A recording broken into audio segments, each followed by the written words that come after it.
When I was a little girl, between 6 and 8, I went with my mum to visit an aunt of hers. I was bored, and as a little girl visiting an old lady's house, I had wandered up to the second story of the house to play by myself. There was this big balcony up there with these sliding glass doors, and these really floaty, flimsy curtains that were over them. I decided that it would be great fun to twirl around these curtains and then walk away and let them drag off my face. Little kids, as you do. Now the problem is that these curtains were right above the stairs. There were no railings or anything, it was just a straight drop 8 feet down to the first floor, onto the hard as hell stairs. Little me didn't think anything about this during my game. So, after a couple of goes at it, I start twirling again, curtains over my eyes so I can't see anything, and start walking. And then I felt a hand grab the back of my shirt, pulling me back hard enough to stop walking. And then another hand, a very distinct hand, grab the curtain over my face and pull it back, to show that I was standing right at the edge of the drop-off. Thing being, when I turned around thinking it was my mum or aunt, there was absolutely no one there. Not in the room, not near me, nothing. So I screamed like a banshee and ran downstairs wailing. That was when my mum's aunt decided to tell me and my mum that like 80 years ago in the house a woman had died on the second floor a few days before her wedding, from whatever young women died of in the early 1900s, and she'd never hurt anyone, but sometimes they'd see her standing by the window looking out, or just randomly roaming around the second floor. I mean, it was actually nice of her to stop me from breaking my face open on the stairs, but it was still pretty overwhelming for me as a kid, who had no clue. First, I should give you a little background about me, and also my friend. I was a young, dumb kid, but was good in school, responsible, and very into the paranormal. I was close to 16 when this happened. My friend, Brittany, was better than me in school, more responsible, and equally into the paranormal. She was 16 when this happened. Our friendship centered around hanging out, watching TV, playing basketball, gaming, and a multitude of other things. We were always together. Another interest of ours was visiting haunted locations and try to ghost hunt. We both became passionate about this around age 8. We would gather up our EMF detectors, dowsing rods, cameras, and audio recorders. Then, we would descend to the chosen location. We did this for years, probably closer to a decade before we ever saw anything. The first location we chose together as children was a cemetery about 4 miles away, located in North Glen, Colorado. We rode our bikes there in the middle of the day, and when we finally arrived, we spent our time walking around taking photos and gathering audio recordings. I remember getting a lot of shifty looks from people. Neither Brittany or I understood why. It was because we were 2 kids alone midday in a cemetery. People were probably creeped out, or at bare minimum, pissed off by our presence, which is completely understandable looking back on it now. Now that you have some background info, let's jump forward to when we were both 16. We were sitting in her living room. It was about 9:30 p.m., and the sun was just barely glinting over the horizon as it was setting. After several minutes of debating about what we should do, we both settled on going for a drive on Riverdale Road. This is a notoriously haunted road, and many people claim to have seen paranormal happenings. Not to mention, this road has a deep history of slavery, black magic, ritualistic sacrifice, and death in general. Seriously, this is one of America's most haunted locations. My history with this road prior to the night in question only consisted of goosebumps, chills, and creepy vibes. I often went to Riverdale during the day to smoke weed with my other friend, Joseph. We liked this location because it was fairly secluded but close, and during the day, it's actually a pretty drive. Some people have small farms over there, and the area is fairly spacious. The road wraps all the way around those lands, and it's a nice little drive during the day. At night, it is still secluded and close, but it is also dark, eerie, and horrifying. I have been to Riverdale countless times, both in the day and night, and I never saw anything paranormal. Cut back to driving towards Riverdale Road with my friend Brittany. It was around 10:30 p.m. when we turned onto the desolate road. As the headlights scanned across the street, we could see the darkness absorb them into the shadowy abyss. In other words, it was very dark as we began our descent onto Riverdale Road. As we inched our way along the road, we were both feeling a little uneasy, but we decided to brush it off and continue forward. As we rolled up to the first stop on Riverdale Road, out of nowhere, a light brown wax-like smiling face with no eyes was inching from the car. We both freaked out, but then started to realize it was just a horse pushing his nose through the middle of a fence. We both felt completely ridiculous and started to laugh about how scared we got over a horse's nose. Still feeling a bit ridiculous, we continued down the road to resume our adventure. We drove down the dimly lit roads of Riverdale for what felt like hours, and unfortunately we didn't see much of it at all. Feeling a little disappointed, we decided it was time to leave and drive back to North Glen.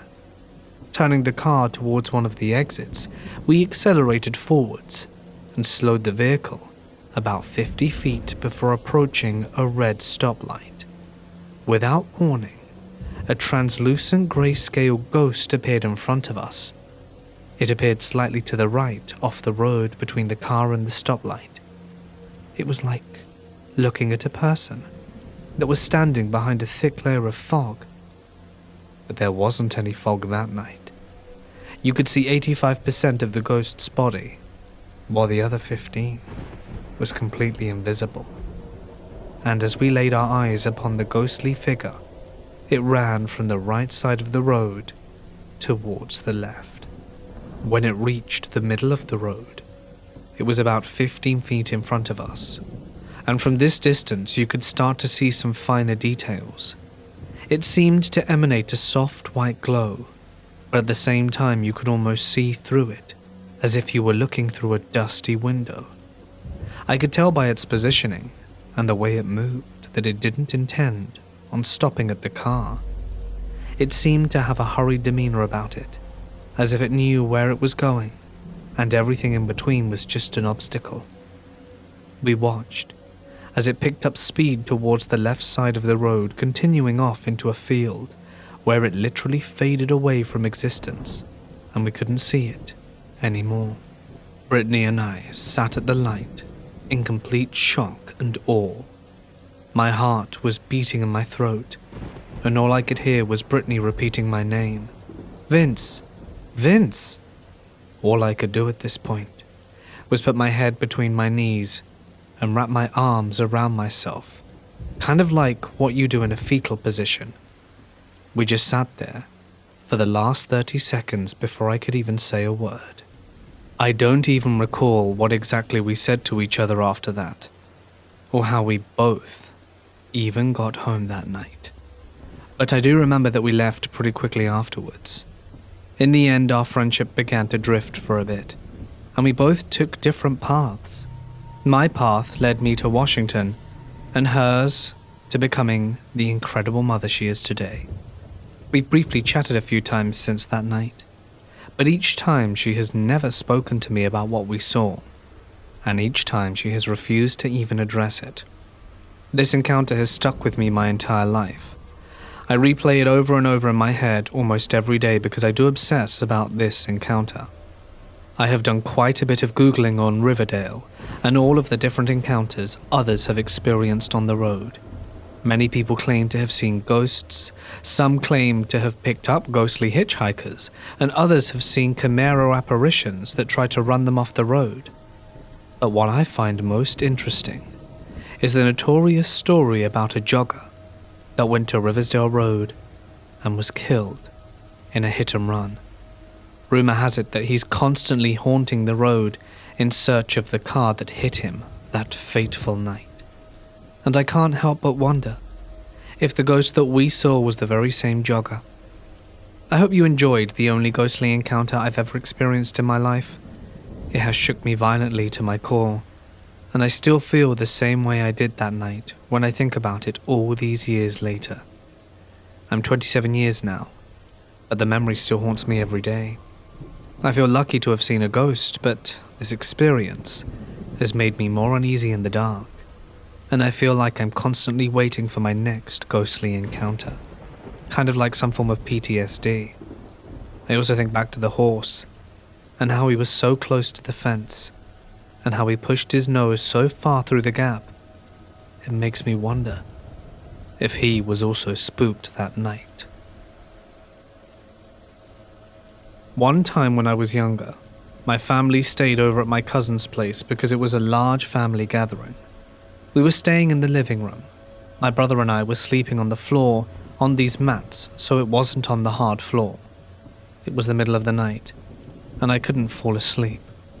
I remember looking at the clock, and it's the middle of the night, a little past midnight, and I looked towards the staircase several feet away from me and saw a white figure walking down and walk into the wall leading outside. The figure continued doing it all night until dawn. I remember being so scared and turned over towards my brother, but he wasn't waking up. I kept looking at the red number on the digital clock, waiting for sunrise. I felt this heavy sensation on top of me the whole time, while that figure kept walking down the stairs, before it finally disappeared. I felt it look at me before continuing their routine. I asked my cousin's kids and they told their mum and she yelled at me. A little while later, my family went back and I stood at the staircase and left candies as offerings before walking away. But I swear it was super scary and uncomfortable.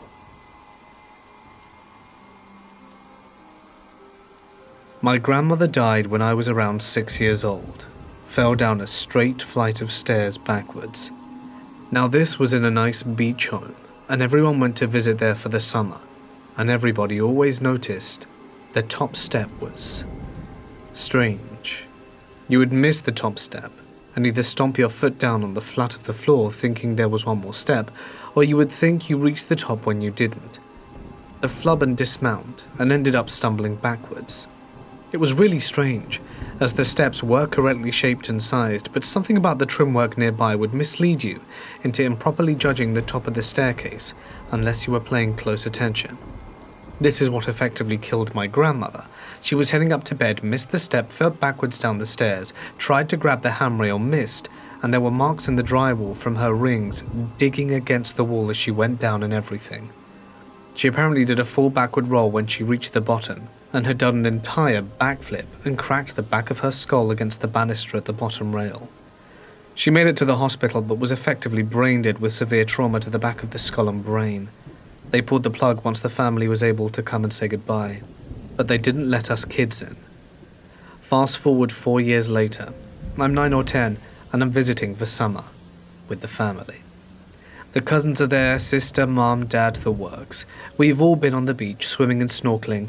In true dumb kid fashion, I have mild sunburn, and we're heading in for the day because we have some place to go, so everyone needs to get changed, and all the bedrooms are upstairs. I'm heading up the stairs first, talking to my mum, thinking she is right behind me, and sure enough, I hit the trick step and miss it. My foot stumbles and I start staggering backwards, and my hand misses the railing just like my grandmother did. My hand even scuffed the same marks my grandmother's ring made. I had drywall dust on my knuckles after this. Nobody bothered to fix the rim marks. I don't know why. Thankfully, someone planted their hand right in the middle of my back before I tripped too far over backwards and just pushed me upright until I was able to grab the hand railing.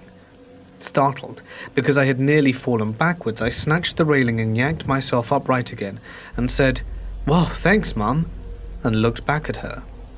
But she was at the bottom of the stairs looking up at me, as was my sister and my 2 cousins. They were all 15 feet away at the bottom of the stairs, about to start their way up. As they were all staring at me, white as a sheet, because they'd all just seen what happened. They also told me right afterwards they saw a handprint pressed into my back and leave an indent in the skin until I grabbed the handrail. And I had a handprint shape in my sunburn, which had marks on it where my grandmother's rings would have been on her hand. After the initial shock of everyone sharing what they saw, it quickly sank in that they all saw the same thing, and they promptly didn't want to speak of it anymore. When my grandfather finally died nearly 20 years later, we found out she was buried in the wrong grave. They couldn't find the grave, they buried someone else in her plot. They buried yet someone else next to that plot, which was supposed to be for my grandfather, and the company that now owned the graveyard was giving the family complete runaround corporate hush trying to appease the problem without fixing it. I ended up threatening the corporate rep, the undertaker, and the manager of the graveyard in a private meeting, and remind them that they were 2 weeks behind the gigantic funeral home fiasco in Chicago, and the media would love to hear this story of them burying people in the wrong places and not knowing who's buried where, and then trying to weasel their way out of it instead of correcting it. It took 3 months, a state investigation, and exhuming 4 different graves, 2 of which were Jane Doe's. They had to be identified, and then shipping my grandparents to another state to finally bury them together. In my childhood home, there were always weird things that happened. Bumps in the night, pots and pans clanking, floors moaning. Around the age of 10 or so, things started to get worse. Our living room and dining room were connected. They were basically one giant room. The dining room had a push-button dimmer light. It had to be physically pushed in for the light to come on, and it made a distinct click when it was pushed. My stepmother was out on a business trip, so it was me, my sister, and my father all watching TV in the living room, with our backs to the dining room, when all of a sudden, the button makes the click noise, and the light turns on. We all look at each other in disbelief, more specifically my sister and I. My father seemed more curious than anything. I specifically remember feeling sick to my stomach after it happening. Something just didn't feel right. I could see in my sister's eyes that it didn't feel right with her either. My father investigated it, then chalked it up to some electrical malfunction, but my sister and I both heard the click of the button. Things began to get weirder after that. There would be a good bit of time in between things, but they continued to happen for a few years. Sometimes before I fell asleep, a shadowy figure would come into my room. Sometimes I would see it in the corner, sometimes at the foot of my bed, and other times it would be next to me. I never feared it, and I never told anyone because who would believe it? Eventually it progressed. I would wake up and see it in the corner of the room, on the ceiling, and it started to become more distinct. It was missing a chunk of its head, and its eyes were black. Its nose looked like what you'd see for someone whose face was decayed, and its mouth was black. Now I became more intrigued as to who and why, but I didn't pay it any attention. It started to wake me up in the middle of the night. It would never hurt me or anything, but I still don't sleep with my feet out from under the covers, and it's been 15 years. It would show up next to me and just be there for a minute. I would look up and back at it, and eventually it would go away. Eventually it started getting on the bed. It would wake me up and be right in front of my face, and I mean directly in front, looking at me with its mouth or lack thereof, and its black holes for eyes staring into me. I'd close my eyes for a second and open them, and it would still be there. For some reason I refused to move at all when it all happened. I'd remain very still and would just let it pass. It wasn't like I was paralyzed or anything, but my curiosity wanted to see what it would do, and every time it would wake me up and be at my face, and it would eventually just disappear into the dark. As time went on, I began waking up with scratches on my stomach, my back and my legs. I knew it couldn't have been me scratching myself because I chew my nails to the point where there are none, always have, and it was always 3 scratch marks. The worst one went from my right shoulder across my chest and down my left hip diagonally across my body. The last time that I saw it, I woke up, and it was at the side of my bed, and this time it appeared bigger, taller. It stood there for a second this time, and I physically couldn't move. My legs and arms felt like they were 1,000 pounds apiece. The figure then started to lean over the bed, and it began to disappear into my body. The whole thing took a few seconds and it was all over, and never happened again after that. 8 years later, it's Christmas time, and the whole family is at my sister's house. We all have a few drinks and start talking about old times. The subject comes up about my parents' old house being haunted. Naturally, my parents are poking fun at me and my sister for discussing the different weird things that happened there. Now, like I said, I'd never told anyone about the figure, because who would believe me, right? Then my sister says, "And the figure that would come in the night? The face?" I interrupted her and said, "The one with the blacked out eyes and mouth and no nose?" She looks at me in disbelief and says, "Oh my God, yes, that one." We had discussed it for a little bit, and then moved on. I think the creepiest part is the validation of such a weird childhood memory. This first story happened in Mexico, when my parents, sister and nieces and I were finally able to visit our family there about 4 years ago. We were at my great aunt's house, and her 3 adult children were also there. They have a 2-story home where they run a small mechanical repair shop from the 1st floor and mainly reside on the 2nd, with the exception of the living room and bathroom being on the 1st floor with the shop. When you take the stairs onto the floor above, you immediately enter the open area for the kitchen, where they have a small bar seating area at the top of the stairs and landing, and the dining room with a large dining table. I was sitting on the bar stool closest to the stairs. My younger sister was sitting next to me, and my 2 older sisters were standing across the bar from me. My parents, great aunt, and my aunts and uncles were all sitting across the dining room table. My sisters and I were all chatting and laughing, and everyone was having a great time, enjoying good company, when suddenly I feel like someone grabbed me from behind in a bear hug manner, and I felt my body slightly tilt back into the hug. I chuckled and quickly turned around, thinking I must not have heard whoever walked up the stairs and hugged me, only to find there was no one standing behind me.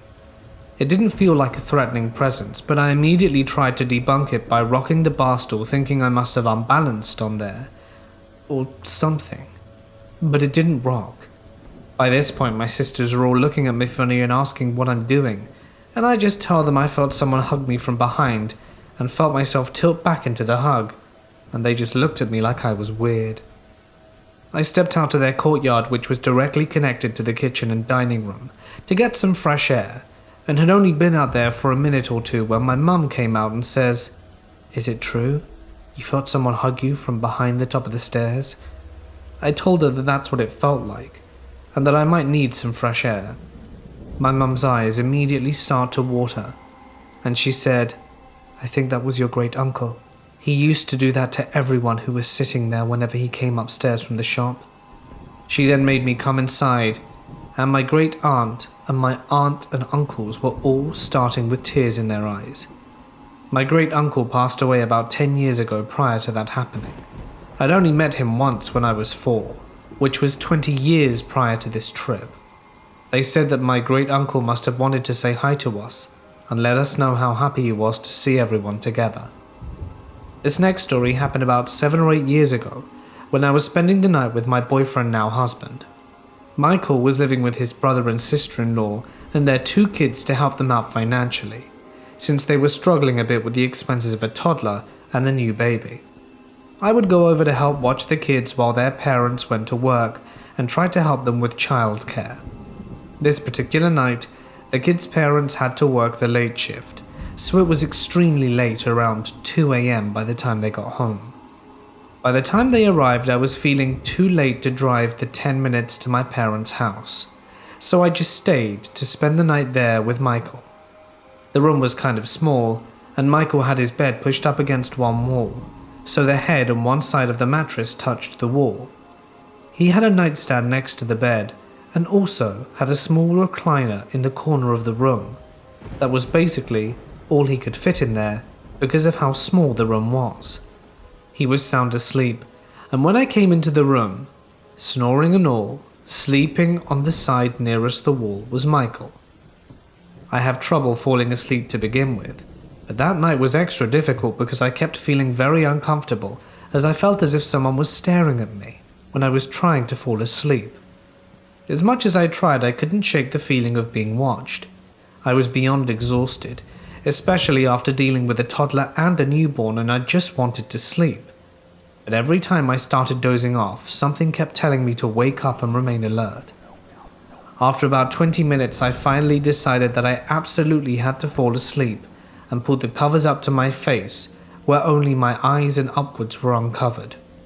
Within 30 seconds of me doing that, Michael suddenly sits up and shouts, she's here, get the light," and reached around me to get his phone from the nightstand to illuminate the room. The screen lights up, and he's moving the phone around the room and no one's there. I'm freaking the hell out, asking him, who's here?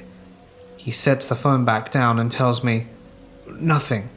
Never mind, go back to sleep," and promptly lays back down and says nothing else after that. I am in full-blown what the hell mode, and turn on the light to reveal the empty bedroom with just me and him and his bedroom furniture in it.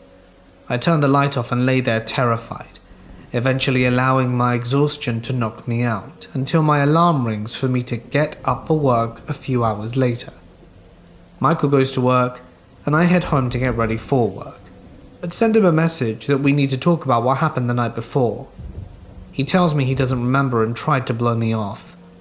Later that night, we met up for dinner, and I again ask about the night before, when he sighs heavily and says, "I don't know who it was. All I know is that I saw her standing at the foot of the bed, reaching to take the covers off your face to get you." He had been asleep and snoring the whole time, and the room was pitch black. He couldn't have known that I had the covers up to my eyes that night. Needless to say, I never slept in that house again.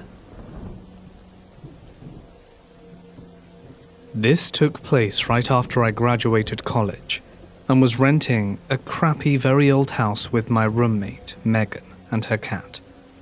The cat was a tabby named Ollie, and at best he was constantly annoyed. Like most girls with a new space, Megan was pretty excited about decorating. I was not as excited, being more of a submissive type. I let Megan do whatever she wanted with our walls and floors. Since we were both art students, we framed and hung some of our work downstairs. That lasted until the first party, because you can't have nice things and drunk college kids. It doesn't work. I should know. I personally ruined a bathroom. Anyway, Megan tried her best to make our bathroom look nice. We both agreed the bathroom was nice, but didn't feel welcoming. No matter what we put up, the room was uncomfortable. No matter what you were doing in there, you felt like someone was watching you, and you tried to leave as quickly as you could. We put in curtains, blinds, a blanket, and still felt like someone was watching.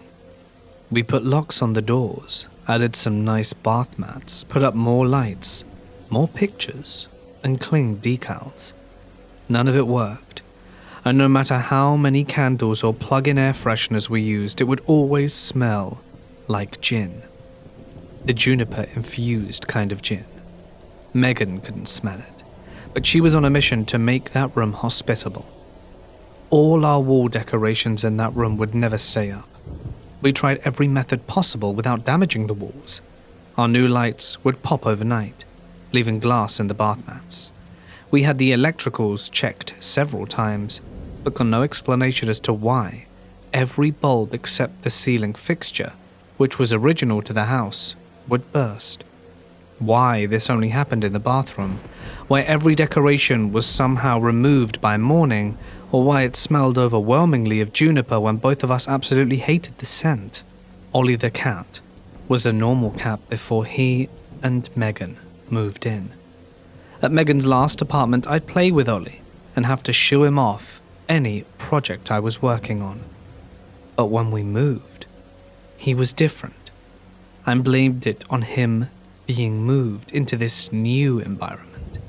But he never got better. He would stay in Megan's room, refuse to play or be pet. He was no longer interested in jumping on my papers. That cat was terrified.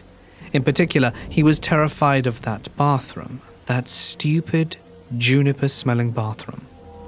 Then one day, Megan told me that Ollie had a new behavior. He watched my door all night long, every night, no matter if my door was open or closed. He watched, and he watched intently. He was tracking something. We called an exterminator. The guy couldn't find a spider or any trace of any kind of vermin. Of course, we had put traps in the basement and sprayed just for good measure. One night, I was alone in the house, and it clicked. Ollie, the smell, why some decor was carefully removed and other trashed. I felt stupid. The house was over 100 years old. We had a spirit in our restroom. See, gin used to be a very popular drink, especially for women. In days before safe procedures, it was called Mother's Ruin. I gathered my courage and sat just outside the bathroom. Ollie hid under Megan's bed and began crying. I concentrated, and a picture began to form.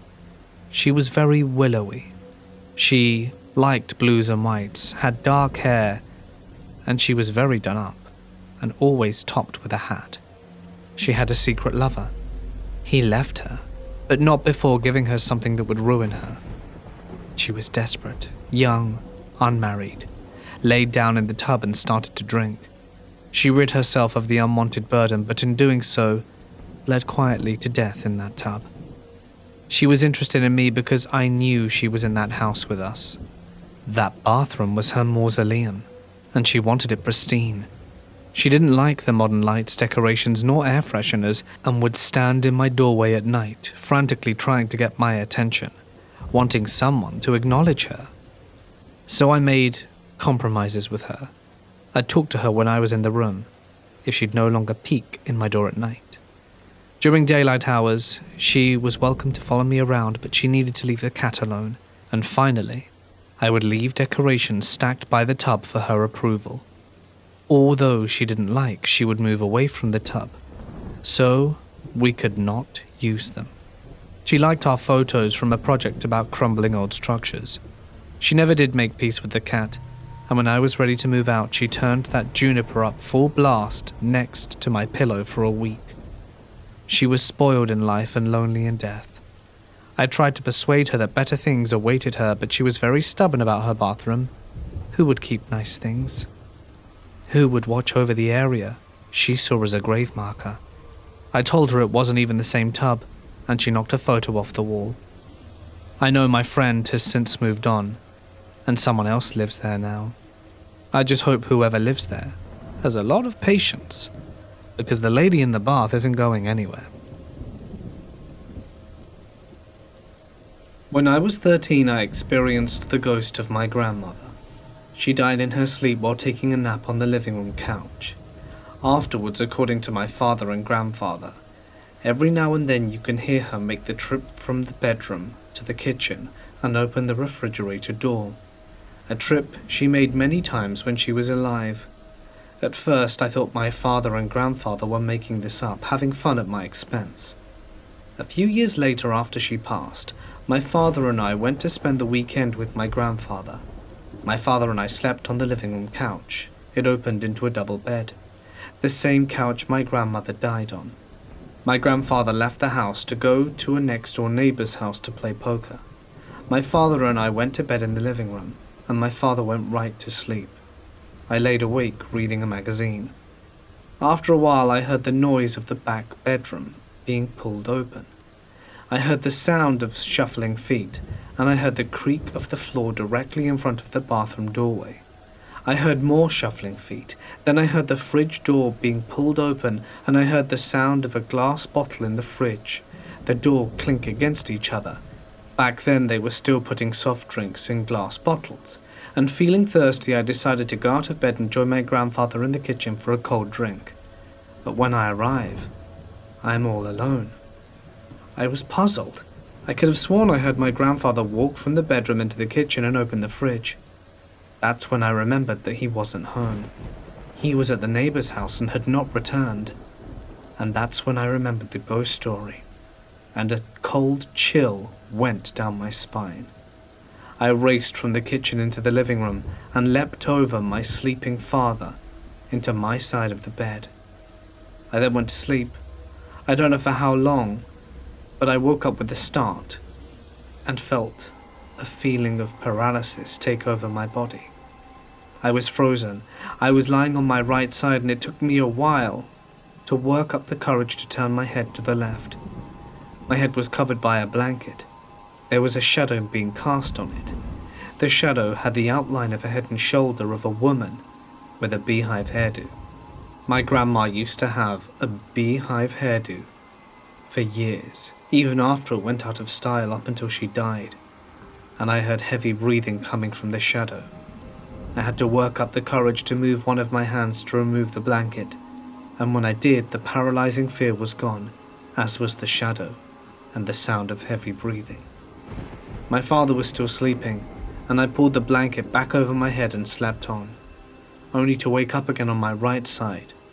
The paralyzing fear was back. Forcing myself to turn my head, the shadow was back, so was the heavy breathing.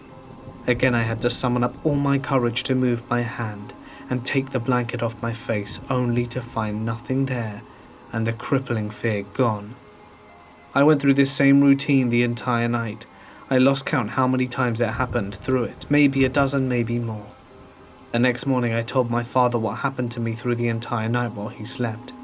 The sounds of the bedroom door opening, the shuffling feet, the fridge door opening, no one in the kitchen, and being awakened with paralyzing fear. The shadow, the heavy breathing, the repeat performances throughout the night. I kind of expected him to tell me I was just seeing and hearing things, but instead, he smiled. "That was Grandma," he said.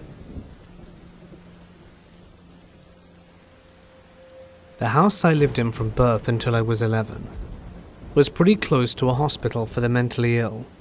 Nothing like an Outlast or House on the Hill, and it's been shut down for a good few years and turned into houses. My parents worked there.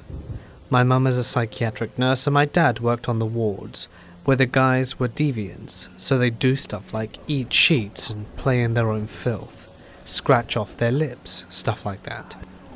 We lived in a house about 500 yards away. From an early age, my parents tell me I'd be heard laughing uncontrollably. This lasted until I was 2, when I'd have full-blown conversations, as much as a 2-year-old could, and I vividly remember a kid making shapes with his hand in the light, which would set me off. I used to draw on the walls of my room next to my bed. I seemingly was obsessed with drawing police cars and crowds of people chasing a man. At first, my drawings were unintelligible, but as I approached 4 or 5 they were getting better, and that's when my parents remember me drawing. Always police cars chasing a man. I showed no interest in police or playing cops and robbers outside of this. I played with the kids. I believed one of the funniest things that happened was he locked me in a coal shed from the outside. He told me to get inside, so I did, and then ran away. My mum heard me screaming and asked how I got in there, as there was only one way to lock it, from the outside, and they did not believe me that it was this kid. This is where it gets freaky. As I aged, I grew out of taking notice of this person who seemed to frequent my room. I awoke one night, I think I was around 6, to a loud bang downstairs. My parents' room was across the landing, so I walked across, looked down at the stairs, and was frozen in terror. We had a draft excluder that was like a snake. It was hanging on the door handle of the front, swinging. There was a man slowly walking up the stairs, and I screamed and the man went away. I heard a voice telling me to come here, and I passed out and woke up in my bed as if it were a dream. I woke up the next day and saw the snake still on the handle, and it freaked me right out. My parents didn't tell me until I was much older, before we'd lived there, that a man had escaped from the hospital, come to the house, stolen a kid, took him back, and hidden him in a shed on the hospital site for 2 days before he was found.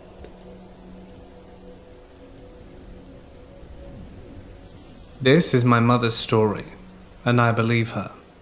It's about a creature she used to call the Night Mother. In the late 60s/early 70s, she moved with her family to her grandmother's house in Rhineland, Germany. The house was big and old, a classy ghost house with a big garden and farmland they had to work on. The grandmother was a mean creature. My grandparents had 7 children. One of the boys, the eldest, who got his own room, and 6 girls who had to share the other. The girls were between the ages of 4 and 12. That's when it all started. They all claim that at nights, when they would lie in bed, 2 of them sharing one, a woman dressed in black would visit their room. She would stand at the foot of each bed, sometimes tugging at them a little bit closer with the blankets and watching them. She had skeletal fingers, but never spoke to them. It wasn't every night, but it was quite regular, and they were all scared to death every time it happened. No one moved or said anything, just stared at her. A few of the younger ones would be already asleep. They gave her the name Abendmutter, which in German translates to Night Mother.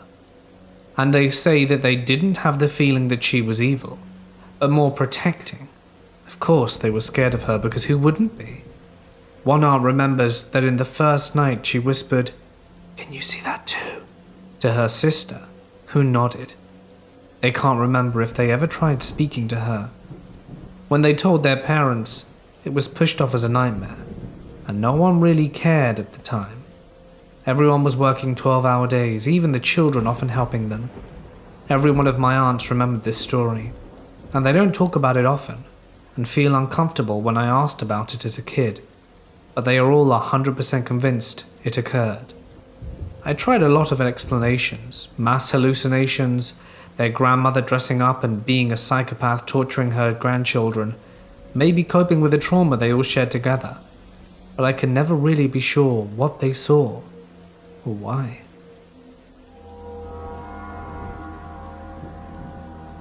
I was a leasing agent. We deal with a surprisingly high amount of deaths. Brandt was my worst suicide and most creepy. I'll never forget him, and he made sure of that. Brandt was a weird resident, but nice, always chatted with me, and you could tell he was hurting from his PTSD. Around Christmas, his packages sat too long in the office for pickup, and I figured he was on vacation. Shortly after New Year's, his parents called and asked to speak to me directly. Manager hands me the phone, and they tell me they haven't been able to get a hold of him for weeks, as they live out of state. I tell them to call the police department, as we're not allowed due to privacy laws, and I grab my keys and head for his apartment. His dog, Ricky, was barking. I check the front door and it cracks open, and the smell hit my face like a ton of bricks.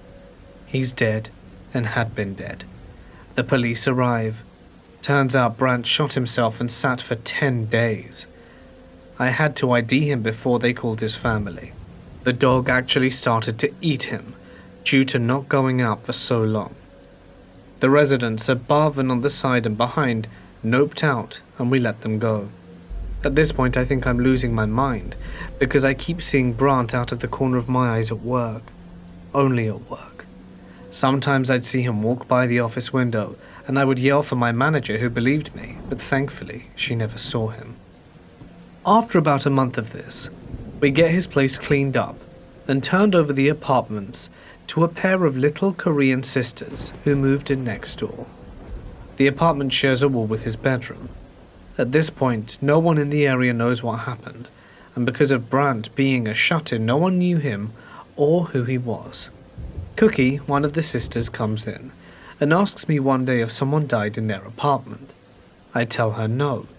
She says there's a man around her apartment and is distraught about not being able to cross over. At this point, I ask her if she's seen him, and she describes Brandt. I tell her about what happened, and she assures me she'll do a crossover ceremony for him that evening, and also gave me a bit of sage later that day. I never saw or felt Brandt again after that night.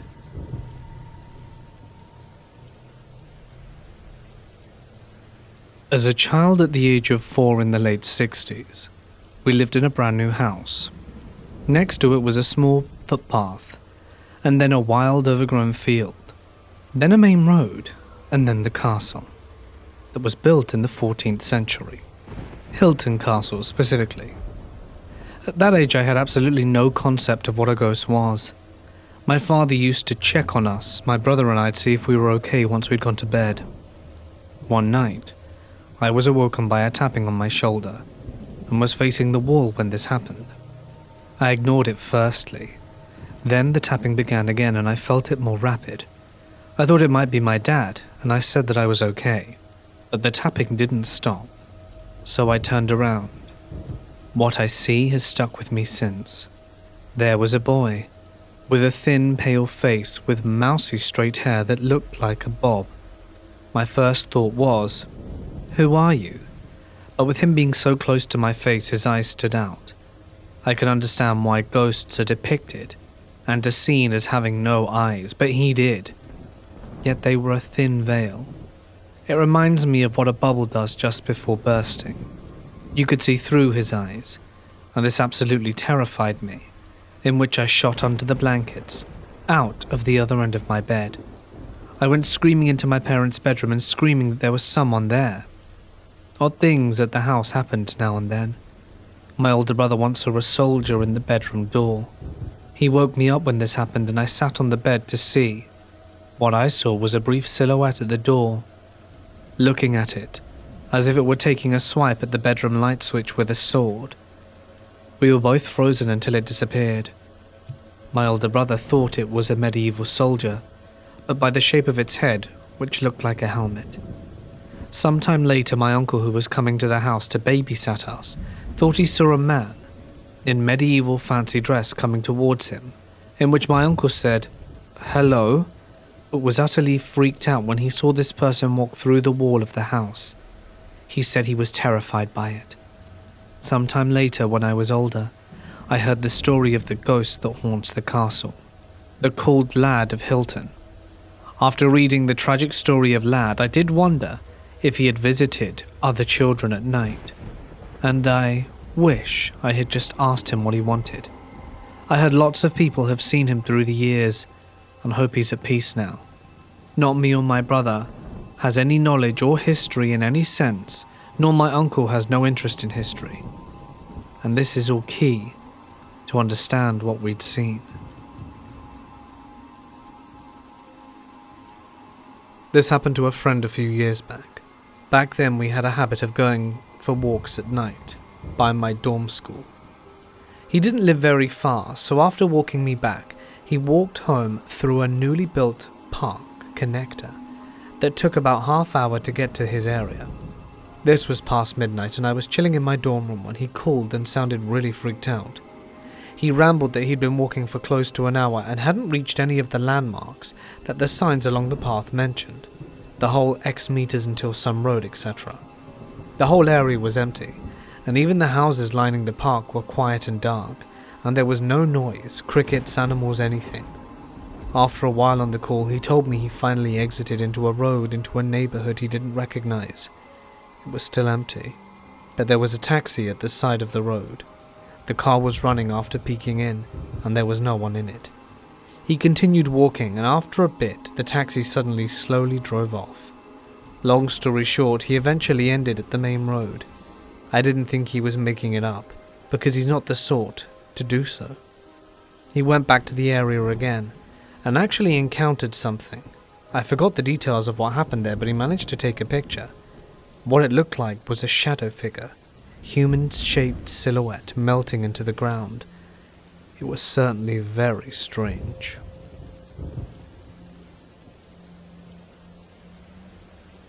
My grandfather passed away a few weeks after I was born.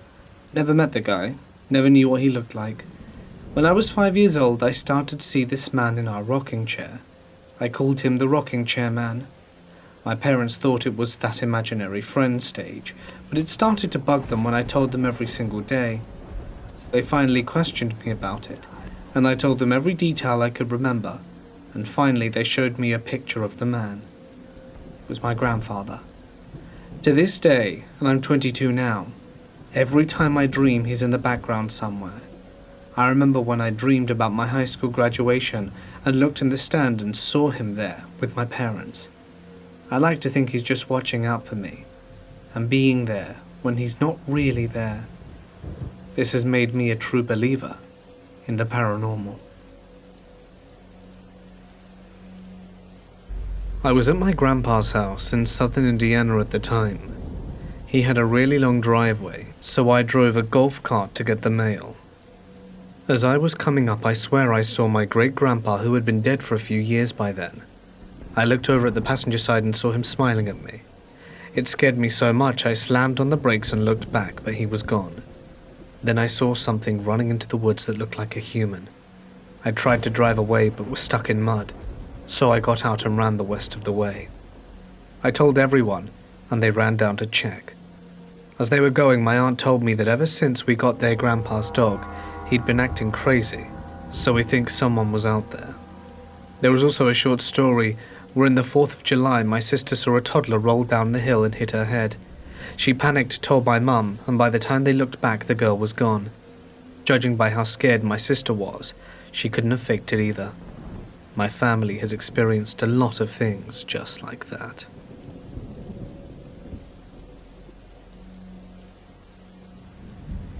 It was last year around summer when this happened. My sister and I were in the same bed, and we had one of our windows slightly open because it was very hot in the night. I remember it being about 1:30 in the morning. I was awake and getting a drink from my bedside table when I heard it, scratching at my door. At first I thought it was my mother or father, because they tend to say goodnight to us, but then I realized they were both in bed. So I naturally panicked, and while I panicked, the scratching continued louder and louder. It sounded like long fingernails being dragged on the wooden door, and it got deeper, then louder, until it just stopped.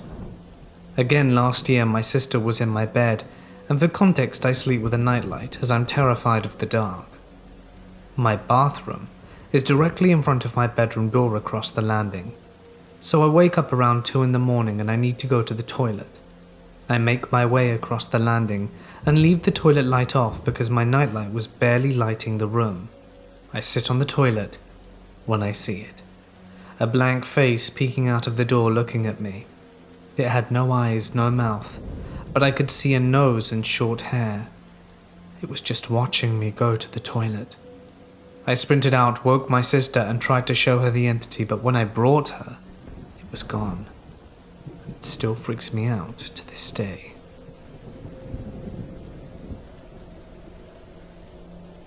We moved from a small, cozy home to a much larger, old Victorian terraced house in a busy part of the city.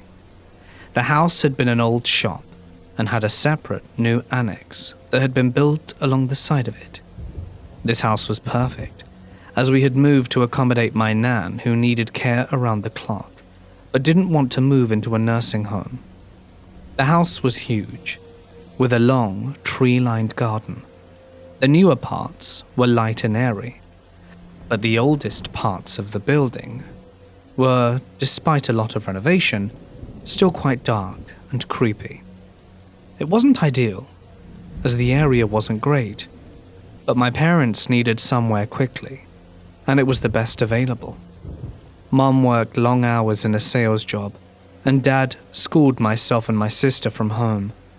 This meant we could also help care for Nan when Mum wasn't around. The 5 or so years that we lived there were very stressful to say the least, with money worries and health worries for our Nan, who sadly had dementia. I won't go into huge detail, but I just wanted to paint that picture for you. As mentioned before, my parents were heavily into the spiritual and supernatural, but more in an investigative way. Dad had previously worked as a medium, but had distanced himself from the scene due to not taking people seriously anymore, and feeling a bit disillusioned with the whole thing. My sister, being a bit of a princess, had bagged the largest bedroom for herself when we moved. It also happened to be part of the new build. I was left with a smaller, dark room at the top of the stairs. I didn't mind much, as we previously had to share. It was just nice to have my own space. The bedrooms were connected via a long, rather narrow and gloomy landing, which had a bathroom in the middle. My sister's bedroom was right at the end, as it was above the new kitchen and annex. The whole upstairs, apart from the new end bedroom, had a really odd feel to it, like 3 cats would refuse to cross the landing, and when we got a dog, she would stand at the top of the stairs and growl, refusing to come into my bedroom. My room was typically old-fashioned, with a large bricked-up fireplace and dated floral wallpaper. The first night I slept there, I was nervous for no good reason, and didn't sleep well the whole night. I put this down to it being a new space, but honestly, the feeling never really left during my time there. This part of my life was not great. I was dealing with being a teenager and feeling lonely due to being home educated and not having any friends. There was also the stress of helping look after Nan, who needed total care, and the added bonus of being bullied by the local kids. I struggled with extreme depression and began to have really dark and negative thoughts towards myself. I'm not blaming the house for this, but it certainly seemed to amplify the atmosphere somehow. This might sound weird, but I believe that whatever was there fed off my negativity and intensified the activity.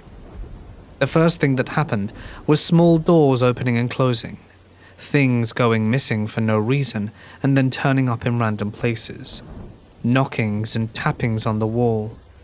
Dad tried not to scare us by talking about it, but he later said he always felt a pressure in that house and knew there was at least one entity there. I think the first big thing for me was seeing a large black triangle of smoke just drift across the front room one day. I had been sitting reading on the sofa when I looked up and saw this thing, maybe 4 foot tall, made of thick black smoke, slowly hover across the room and disappear into the wall. The whole experience lasted around 20 seconds, and my brain didn't really properly process it. The shape had been a perfect triangle. No one believed me when I told them, and I can't quite explain it still. Next came large orbs of light that would zip across the room, and more often than not, seemingly go up to the stairs and disappear. This was not only seen by Mum, blamed car headlights, but we would usually have the heavy curtains drawn and no other real sources of moving light. The orbs would vary in size, more often than not being around the size of a closed fist. This was followed by tapping and knockings on the wall as they appeared and then disappeared up the staircase. Whatever was there liked to move things around. Mum and Dad had to collect ornaments, and we had a few around the TV. One being this cool little stone statue of a hooded lady with a small crystal ball in her lap. One day, Dad and I were playing computer games when the stone statue suddenly lifted, maybe 20 centimeters off the unit, and then slammed back down again with enough force to make a loud bang. That was the beginning of the more intense activity. I began to hear my name being called. This would only happen when I was downstairs in the dining room that was linked to the staircase upstairs. I would hear a voice, sometimes female, sometimes male, calling me by name, seemingly from upstairs. It freaked me out, but I didn't want to say anything to my parents as they were stressed enough at this point, without me adding disembodied voices to their list. During this time, my depression intensified, and I began harming myself and having very bleak suicidal thoughts. In the night, I would see dark shapes in my bedroom and flashing lights, but I was just too numb to care anymore. I would disregard them. I had a small cat that used to come into my bedroom, as he hated the dog, and would come in through my window on a night to get some peace. Every night at 3 a.m. without fail, he would leap from my bed and scramble to get out of the window again. I put this down as being a weird cat thing, but at 3 a.m. the atmosphere in my room would also change, becoming much darker. This would be when I saw shadows and lights. I told no one this, thinking that possibly it was all in my head. One night, Mum was out working, and I was awake, keeping an ear out just in case my Nam woke up and she needed help, as she frequently got confused and asked for a cup of tea late into the night. I suddenly heard a blast of noise, like a loud radio, and then doors slamming, followed by the sound of my sister screaming in terror. She ran into my room beside herself with fear. Once she had calmed down, she explained that her radio had suddenly turned itself on at full volume, and at the same time, all of her windows and doors had opened fully.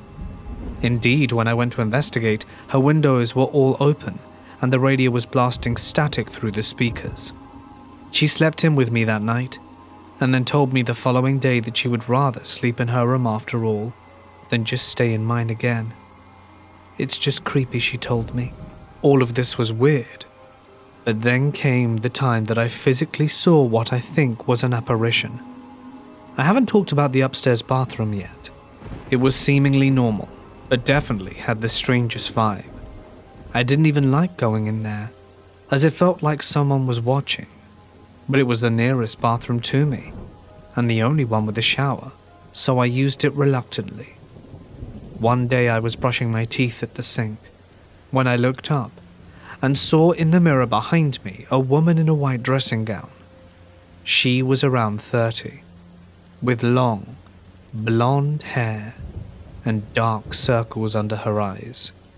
She stood directly behind me and was staring at my reflection with a very blank and heavy gaze. I had never seen her before in my life. She looked completely real, but I got such a feeling of wrongness and fear that I just dropped the toothbrush and ran. Of course, no one else had been visiting, and the rest of my family were downstairs. It shook me up for so much, I refused to visit that bathroom for a while, and would wash my hair in the kitchen sink instead of showering. I told no one about her, but tried to draw her from memory in a sketchbook. I'm a pretty good artist, but the picture that I drew was technically flawless, and not something that a 14-year-old girl should be able to produce. It scared me so much that I burnt the picture straight away and tried to forget about it. One day, during the worst bit of my depression, I was reading in the dining room. My dad had laid down the sofa. What? My dad had lied down for a bit on the sofa in the next room, and I assumed he was asleep. My parents were also super stressed at the time, and he was probably really tired or run down. After a while, he walked into the dining room and gave me a strange look. Now bear in mind that he used to work and make a living from being a medium for this next bit. He asked me who had been visiting my room in the night. Confused, I replied that no one had. He went blank for a second, kind of switched off, and then said, No, there's a woman, and you've been seeing stuff in your room. Of course I knew exactly what he meant, but not wanting my folks to know, I still denied it. He went quiet again, and then told me that someone had told him about the woman, and that I had seen her, and that I was in danger of hurting myself and that she was feeding off me. All of this hit home, and I finally broke down and explained all of it, even the self-harm and suicide attempts. It was very traumatic, and I hated upsetting my parents, but it was what needed to happen. Later, my dad went up to cleanse my room. He didn't seem satisfied afterwards, and my parents renovated the summer house in the garden to be my new bedroom. It was cold in the winter, but I instantly felt lighter and better in there. There was no longer that constant dread. Towards the end of our time there, we learnt a little about the previous owners from an old neighbor, I have no idea if any of this is true, as I never found proof, but I certainly need to include it. Apparently in the late 90s, a family had lived in the old shop. Something was wrong with the older daughter, who had mental health issues, and she sadly ended up taking her own life in the city park one night.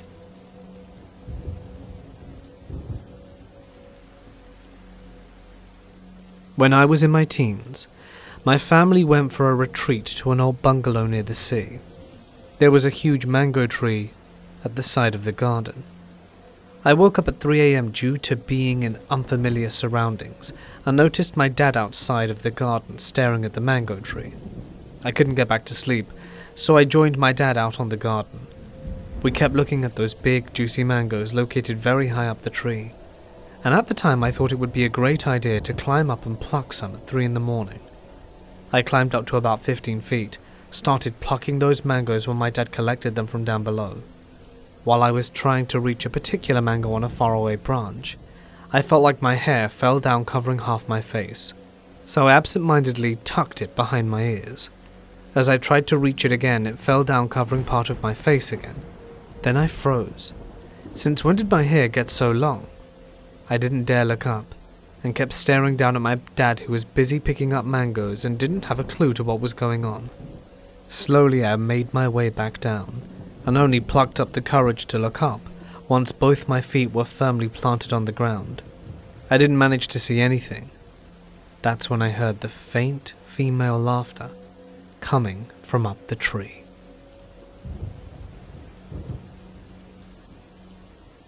One Sunday morning I was in my kitchen having a cup of tea with my wife. Out of the corner of my eye I saw what I thought was my 3-year-old daughter, basically a small blonde girl in a white nightie, walk out of the front room and into the entrance hall. I went to see what she was doing, and when I got there no one was there. I walked back into the kitchen and said to my wife something along the lines of, "I'm bloody seeing things. I could have sworn I saw Amelia walking to the front door, but when she got there was no one to be seen." My wife was all like, "You're joking. The same thing happened to me and my mum the other day." She explained how the same thing happened to them in the exact same spot, with the mysterious girl taking the exact same route. In fact, so convinced that they had seen our daughter that they crept into the entrance hall after her to make a jump, but there was no one there. It didn't end there though. A few months later we saw a post on a local Facebook page saying, "I had a lovely childhood growing up at our address. I've been really keen to speak to whoever lives there now, particularly if they've had any experiences with the paranormal." I direct messaged the poster and asked if she had ever seen anything untoward, without giving any indication of what we had experienced.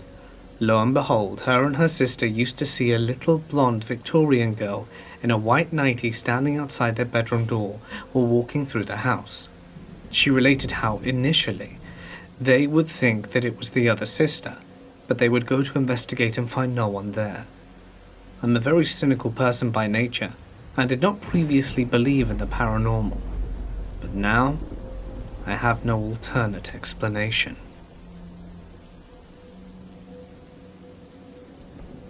I live in a small country town in the Irish Midlands. I went to a secondary school about 20 miles away from home, in the main town of the county I live in, so naturally I made a lot of friends that side of the county and hung out there as I got older. Fast forward after finishing school for good. In my late teens I used to go out at the weekends and hang out with my mates and get drunk. We would mostly go to any metal gigs that were in pubs and such, as that was the scene we were into. There was one bar that we used to frequent quite a bit that was located in the cellar of an old orphanage that was renovated into apartments some time ago. Sadly, there was a tragic history. An incident that happened in the orphanage in the early 1940s, which saw a fire break out and the loss of more than 30 lives, all of them young girls. The reason that the orphans were not evacuated from the fire was because the nuns didn't think it decent for the girls to be seen in their nightgowns, so they were locked inside as members of the public tried to put out the fire. The poor children perished. The nuns survived. So I know one of the guys who worked in this cellar bar, And one night he told me that in the back cooler room where they kept their beer kegs, he and other staff could sometimes smell smoke and feel a bit dizzy, even though there was no fire or smoke to be seen. He even had an electrician and firefighter friend come in to check it out, along with the premises owner, but there was no fault in electronics or carbon monoxide to be found. This did only happen every now and again, but he found it quite eerie that this part of the cellar bar happened to once be the orphanage basement laundry room from which the tragic fire started some 60 plus years earlier. Another thing I feel I should add to this story, and something that I experienced for myself, is a known fact that echoes of screams can be heard at night from inside the apartment rooms. Remember, the upper stories of the orphanage were renovated into accommodation. A few years ago I was staying with a different friend who lived in one of the apartments, and I was sleeping on his couch during the early hours. I swear to God I started to hear faint screaming and shouting in my sleep, but I had some weird filter to it, as if the noise was coming from a TV or radio outside in the hallway. I was pretty stoned, so I opened my eyes and lay there to see if I could hear it again, but to no avail. Now, at that stage I obviously knew about the strange smoky smells from the cellar bar, but I had no idea about people hearing any screams, and so I passed no remarks on it. The next day I told my friend what I thought I heard and he confirmed it for me. He said that although he never heard any screams from his apartment, he had heard it only once from his neighbor's room, and that it seemed to be coming from either the hallway or outside in the back courtyard. Hearing this made me sad and got me thinking about the girls. I didn't mention any names of places out of respect, but details of the orphanage fire can quite easily be found on the internet, and only one of many terrible things that the Irish Catholic Church has gotten away with in the past.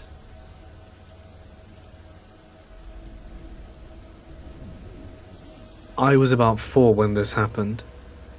I had seen shadows on the wall and stuff like that. I told my parents and was met with the whole overactive imagination thing. My parents also had their instances with the paranormal, but weren't all that worried about them. That was until one calm night in the summer. My house has the front door leading to a set of stairs that takes you to the living room with the hallway attached.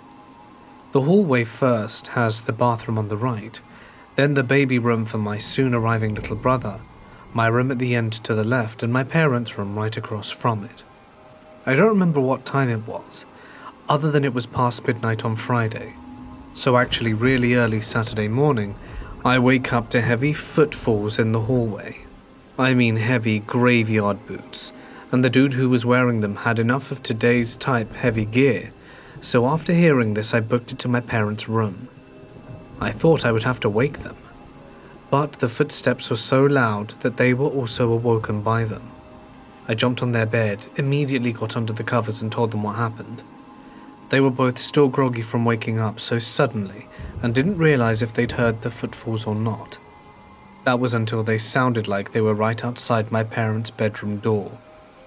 Another thing I should mention is we always left the doors open in our rooms when there wasn't any company in the house, so we saw nothing at the door, but sure as hell heard it. My dad immediately grabbed his 9mm from under his pillow and cleared the entire house. There was nobody else but us 3. Nothing happened for the rest of the night. We couldn't explain what happened the next morning, so we went on with chores we had planned. In the hallway we have 2 small carpets. We picked them up and brought them outside since they needed a legitimate wash, not just to be vacuumed. As my dad and I were hosing the carpets down outside, my mum went back in to do vacuuming. She quickly ran back outside to grab my dad and I. When we walked back into the hallway, we were stunned. There were boot marks on the wood floor under the carpet. Keep in mind the carpets had no imprints or dirt on them.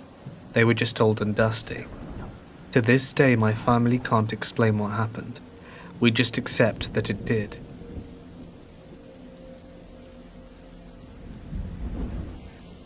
I am from the United States, but my parents are from India, specifically the northern Indian state of Punjab.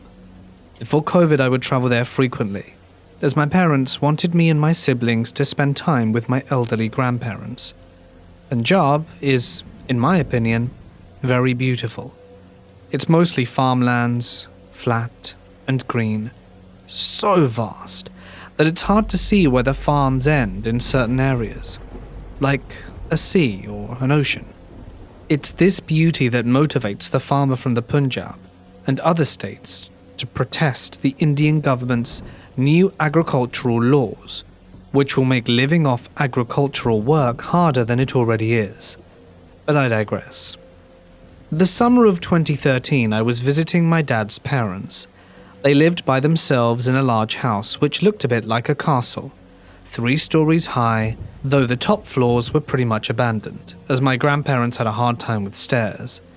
On the bottom floor were 4 bedrooms and a large storage room, which are very common in the Punjab. These are rooms that work like attics or basements, where old and extra things are kept. One unusual thing about the house, which isn't uncommon there, was windows inside it.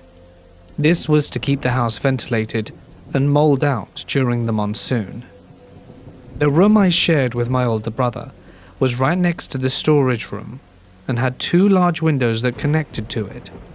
My brother, who had lived in that house, said the house wasn't normal. He said that when the house was being built, some woman had done black magic on the ground where she had sacrificed a dog in a ritual, and the remains of the dog were still under the floor in the storage room. I was fully creeped out but didn't want to admit it, though I remember feeling creeped out every time I would look out at the sealed window in our shared room with the storage room. My brother and I are essentially the same personality and butt heads all the time. I forget what we were arguing about. I was so frustrated that I went to the abandoned 2nd floor and just hung out there for a while. It was dusty and grey from old cement falling here and there. Like in the movies, old furniture was covered in white and now greying cloth, making the whole floor look like a scene from Scooby-Doo.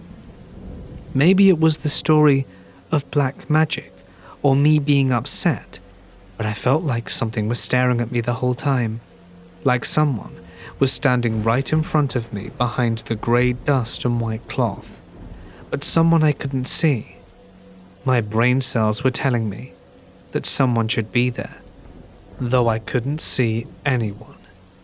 I freaked out a bit in my stubborn anger and decided to step out onto the balcony rather than go back down. It was a beautiful but stuffy afternoon, something I was enjoying until I saw little white twigs lining the balcony's rail. I looked closer to see that they weren't twigs but bones. Not human, of course, maybe bird or rat, but there were no rib cages or skulls, just arms and wings.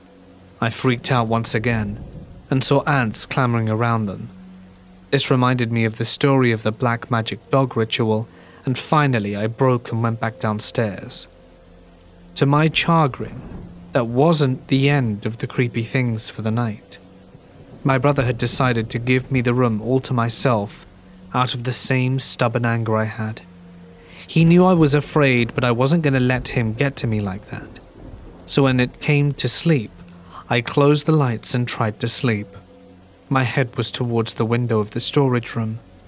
True darkness does not come from a lack of light, but our mindset, and I began to get creeped out while in the darkness.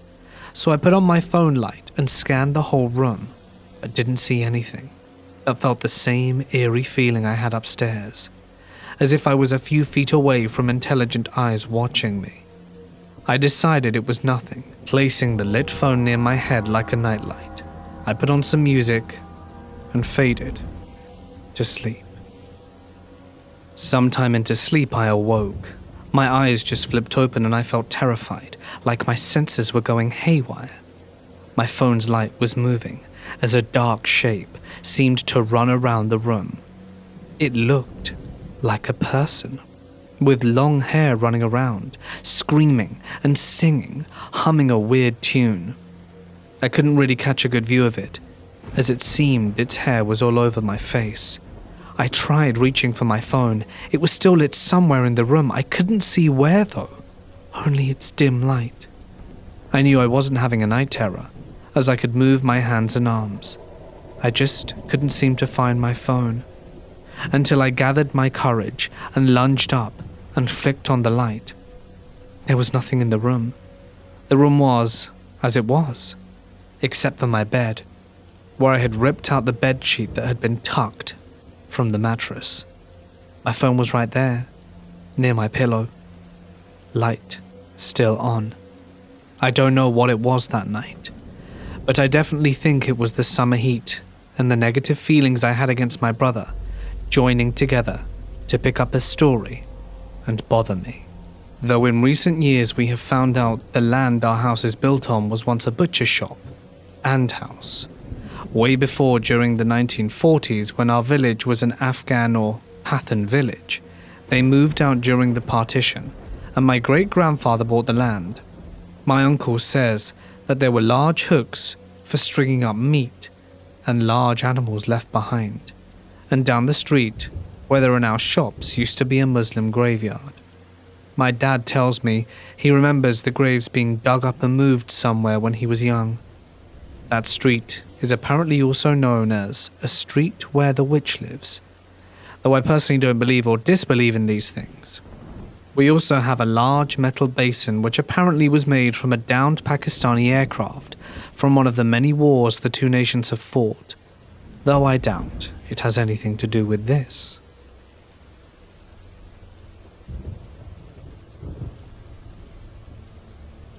We rented a large house.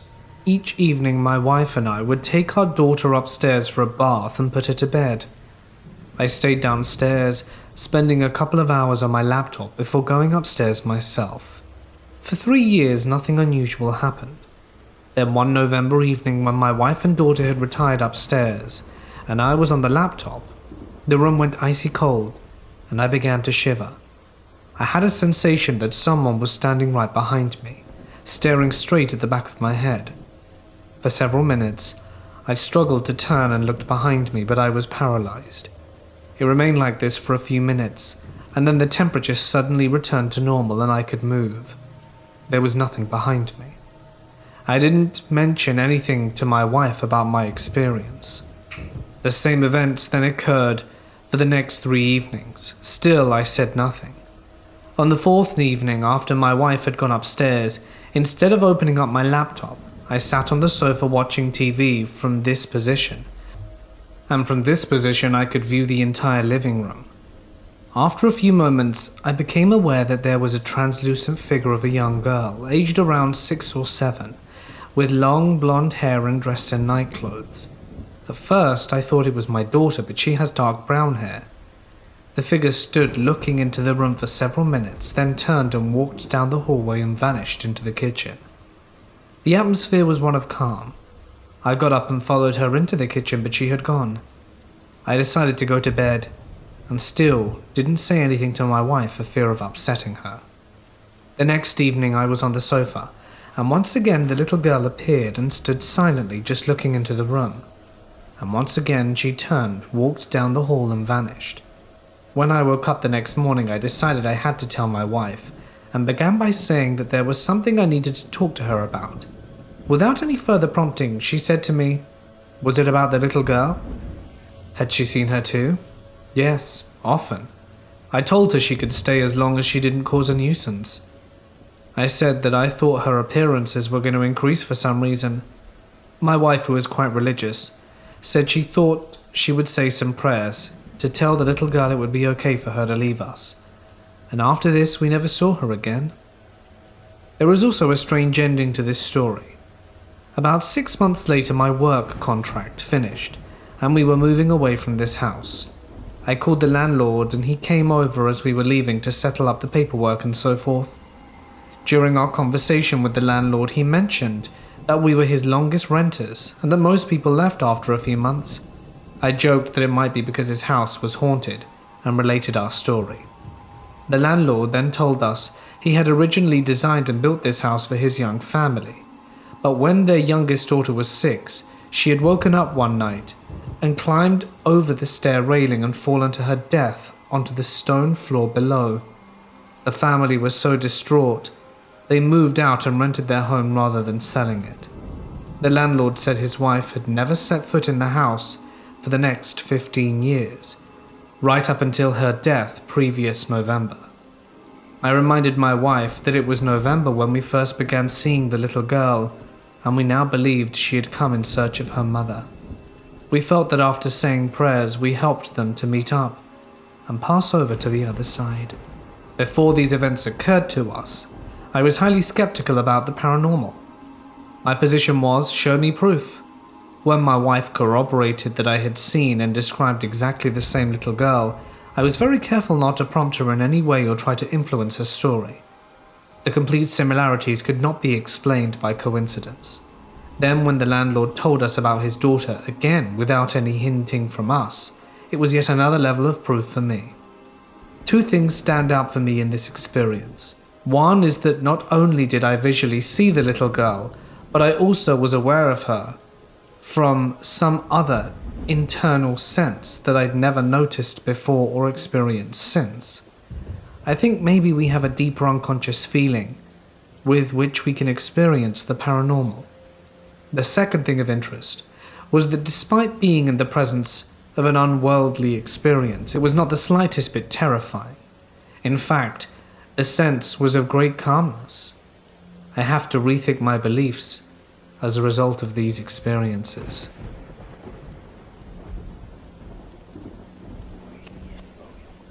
When I was younger, I remember waking up to an empty house. There was a note on my TV with $100 saying they all left to LA. My parents had a computer in their room, and I would talk to my friends on MySpace and listen to music through YouTube. I was home alone for the weekend, and when I had to take a potty break, I came back and sat down. Right before I was going to click resume for the music to start playing, I swear I heard someone get right up off the bed as if they were behind me, like someone was sitting on the bed and got up and left. The only noise that you would hear is when you would sit up or stand up, kind of like the mushy sound the mattress makes. Another time I spent the night at a friend's house. His parents were very anal about having friends over. His parents had left to another state for an emergency, leaving their son home alone. Apparently he had played Ouija board with friends, and ever since the house was haunted. He had invited me and another friend over to spend the night. As everyone was asleep, I was too scared to pass out. Eventually I heard a door open upstairs and started to shove my friends awake. Nothing, they were out cold.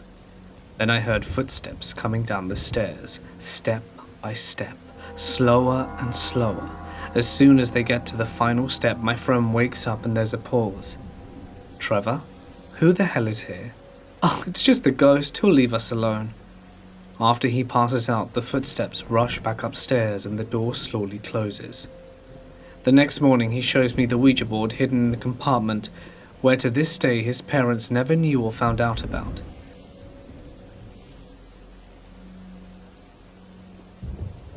I was living with a family I was close to after leaving my bad home at 18. They always joked about one specific hallway being haunted by a ghost they affectionately called Jerry. One day I had to go down the hall and felt something from behind. Ran and looked back when I got to the end of the hall and said, "Go away, Jerry." A few days later I come out of my bedroom that's at the top of a 13-step hardwood flight of stairs. I'm not wearing socks. I'm not dizzy and I feel fine. All of a sudden, something pushes my back hard, and I don't just fall down the stairs, I fly down them, flip over the side railing, crash full force to the ground and slide on my back and hit my head on the bedroom door that's at the bottom right of the stairs. It gave me a slight concussion, and everyone in the house emerged and asked what happened, and how did it happen, because the only way I could have fallen the way I did is if I was shoved from behind, and there was no one upstairs with me at the time.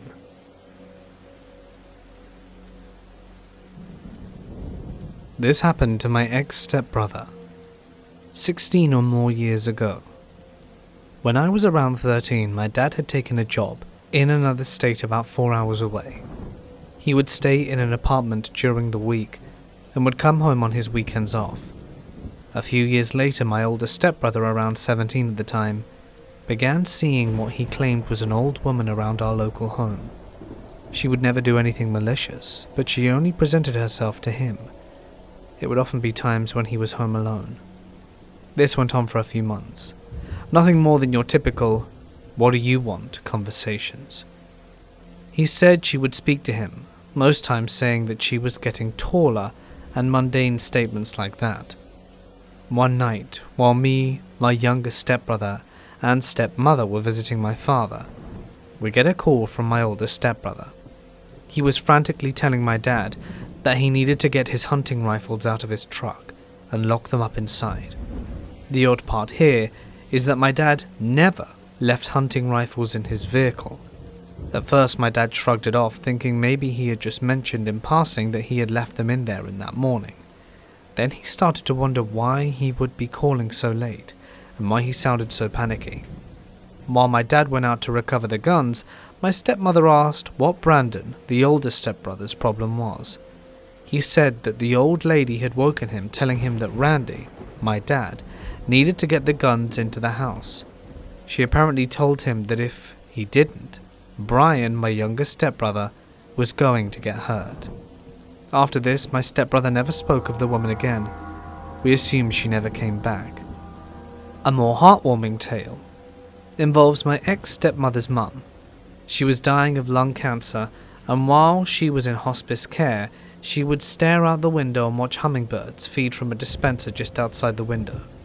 The day of her funeral, a pure white hummingbird hung around the flowers at the head of her casket for the entire service.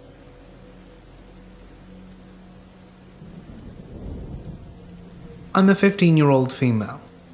2 years ago, I was waking up to go to school one morning. My mum woke me up and then walked to the other side of my room to grab some clothes out my closet. I was tired, but I woke up pretty quick, though I didn't leave my bed since I was comfortable. I look over and then see an old man standing at the end of my bed. He was old and had a walker. Imagine one of those square ones with the tennis balls at the bottom, except it didn't have tennis balls, and then he started walking around the side of the bed towards me. I might have just been tired, but I wasn't scared at all, and I called out, "Hello?" My mum looked over and asked who I was talking to which I reply, "The old man." She gets confused, and so do I, because he's no longer there, and moments later we just stop talking about it. The second story is by far the most terrifying thing I've ever experienced.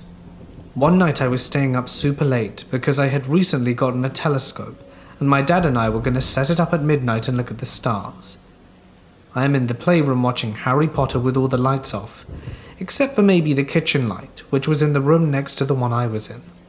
The front door was open, but we had a screen door that was shut. Everything's fine until suddenly something slams into the screen door and just stands there. I stare at it, unable to move, just scared out my mind.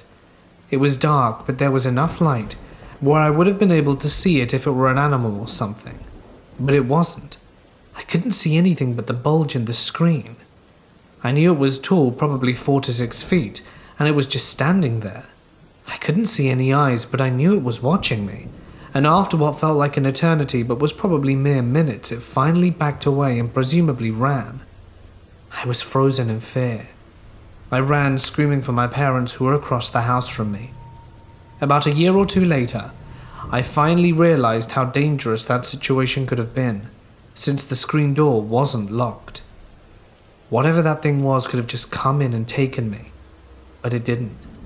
It elected to watch me and leave. This is my final story. I had just gotten out of the shower and was staring out the window in my room with my towel wrapped around me. On the other side of my room, I had a shelf thing that instead of shelves, it was just bars. I have this doll. It was like a music box that I got for my first birthday, and it was on one of the shelves, when suddenly it began playing. I walked over, and when I picked it up, it just stops. But it shouldn't have been able to just play, because the wind-up thing at the bottom was stuck between 2 of the bars. It never happened again, but I avoided my room that night.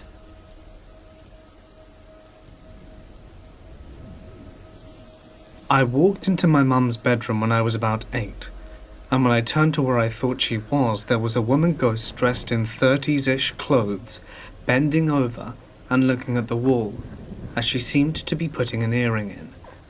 It was super clear, and when I gasped, she actually turned and looked at me, and then seemed as surprised as I was before vanishing.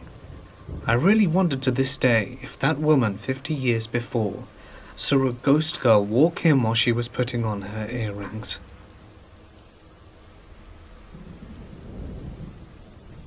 Throughout my life, I've had a number of spooky experiences. The first was when I was 12. I saw an old lady in 1800s attire, blue dress, blue bonnet, knitting something while crying. I stuck my head under the covers and looked again, and suddenly she was gone. Fast forward 12 years, and I was staying at my friend's house that he had inherited from his grandparents who died inside it the year prior. This was about 5 months of sobriety for me. The first encounter in that house about the second day I was there, I was awoken by what sounded like a loud, open-handed smack on the closet door, which jolted me awake, then focused on controlling my heart rate. As cliché as it sounds, it seemed I would occasionally hear whispers, but I could never make out the words precisely. Just like in scary movies, but I always brushed it off. The second encounter inside my friend's house was when I was taking a shower with music on loud. I rinsed, turned the water off, opened the curtain, and right as I was grabbing my towel, the fire alarm went off for 10 seconds, stopped, went off again for a whole minute before stopping, and I figured it was the spirit messing with me, so I turned the music down and went about my day. The third encounter was when I was sleeping in my room. I had a pretty big pile of pocket change on my dresser at the time, and woke up to what sounded like someone running their hand through the change, making the loud pitch that US currency does. Again, I immediately started focusing on controlling my heart rate. 20 seconds later, I felt what seemed like 2 fingers run down my thigh. I tripped out so hard but eventually fell back asleep. The third encounter was when I started dating this girl that I knew I shouldn't have been, but for some reason I liked to torture myself. I was already thinking about breaking it off with her at this point. While we were laying in bed, literally, as I was thinking of breaking it off with her, I heard a whisper that I could make out the word break in it, about 6 other words long. As I was trying to form sentences around the whisper, I just heard there was a tapping at my bedroom window, 2 sets of 5 taps. After the second set, I asked her if she heard the tapping, and she said yes. Then it stopped. I broke up with her the next day. My fourth encounter. I had broken up with her the day before, while I was in my room, and I was listening to music and writing my thoughts down on a piece of paper, when I heard what sounded like an old man yell my name from out loud from the hallway. So I shouted back, "Yo!" thinking perhaps it was my friend, and got no response. My friend was smoking his bong inside his bathroom in his room, and told him what I had just heard. After I told him, I could feel what felt like electricity spiking through my brain. It just felt tingly, but it was tingling for the most part in the back, or the cerebellum. I started to trip a little, so went to sit on the front porch with my friend and came with. As we were chilling there, a 3-legged cat that would sometimes come around came directly to me, which it never did, and sat underneath a chair. It stayed under my chair until it left, which then I realized my brain was feeling normal. I moved out shortly after into an apartment by myself. I ended up getting back with the girl I was with during this, and she ended up dying in my apartment on Christmas morning. And to those of you wondering, the thing that my ex regrettably died from was an overdose. I'm still convinced it was a positive ghost that wanted to help in some way. He ended up selling the house to his cousin and cousin's wife. About a year ago, I asked if anything weird had been happening in the house, and his wife said that she had heard sounds like children's laughter, and sometimes tapping. We both agreed that it didn't feel like a negative energy. I'm convinced it's one of his grandparents, which are also my distant relatives. I want to learn more and get involved with others dealing with spiritual entities, for I feel I'm more sensitive than perhaps your average person.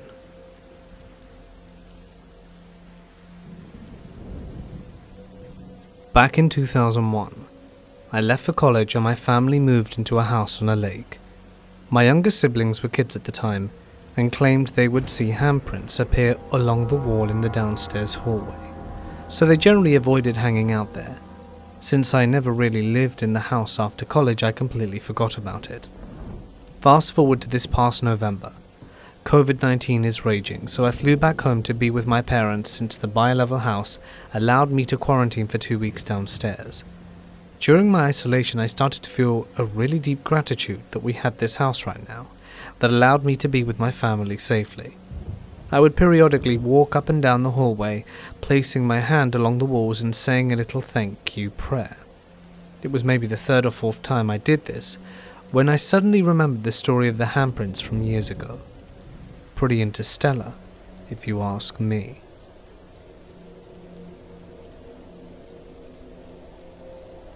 I studied and lived in Edinburgh, and the apartment I lived in was very old. It had old, worn-down concrete steps, which spiraled around to each landing, and the only light came from a skylight 3 floors up. In the winter months, it was pitch black in this hallway. On one winter's night, I was returning from the local Tesco, and I was fumbling along the walls around the stairwell because it was pitch black. I lived on the 3rd floor, so it was an absolute pain in the arse and took ages. When something brushed past me, there was no sound at all, but I felt it. I never believed in ghosts before, but I couldn't explain this.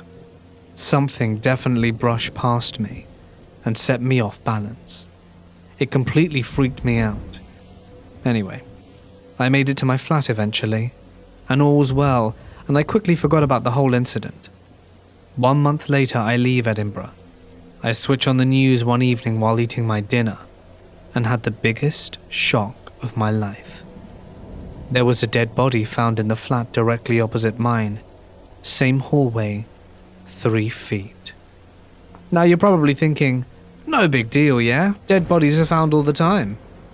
Well, that body lay in that flat for 5 years. The whole duration I lived there. Here's the really messed up part of the story. I lived in a different flat in Edinburgh before this all happened. I used to receive mail from the previous owners and landlord. Guess who the letters were addressed to? Yep, the name of the person found dead. I'll never forget the name for the rest of my life. Rest in peace, Isabella Purves.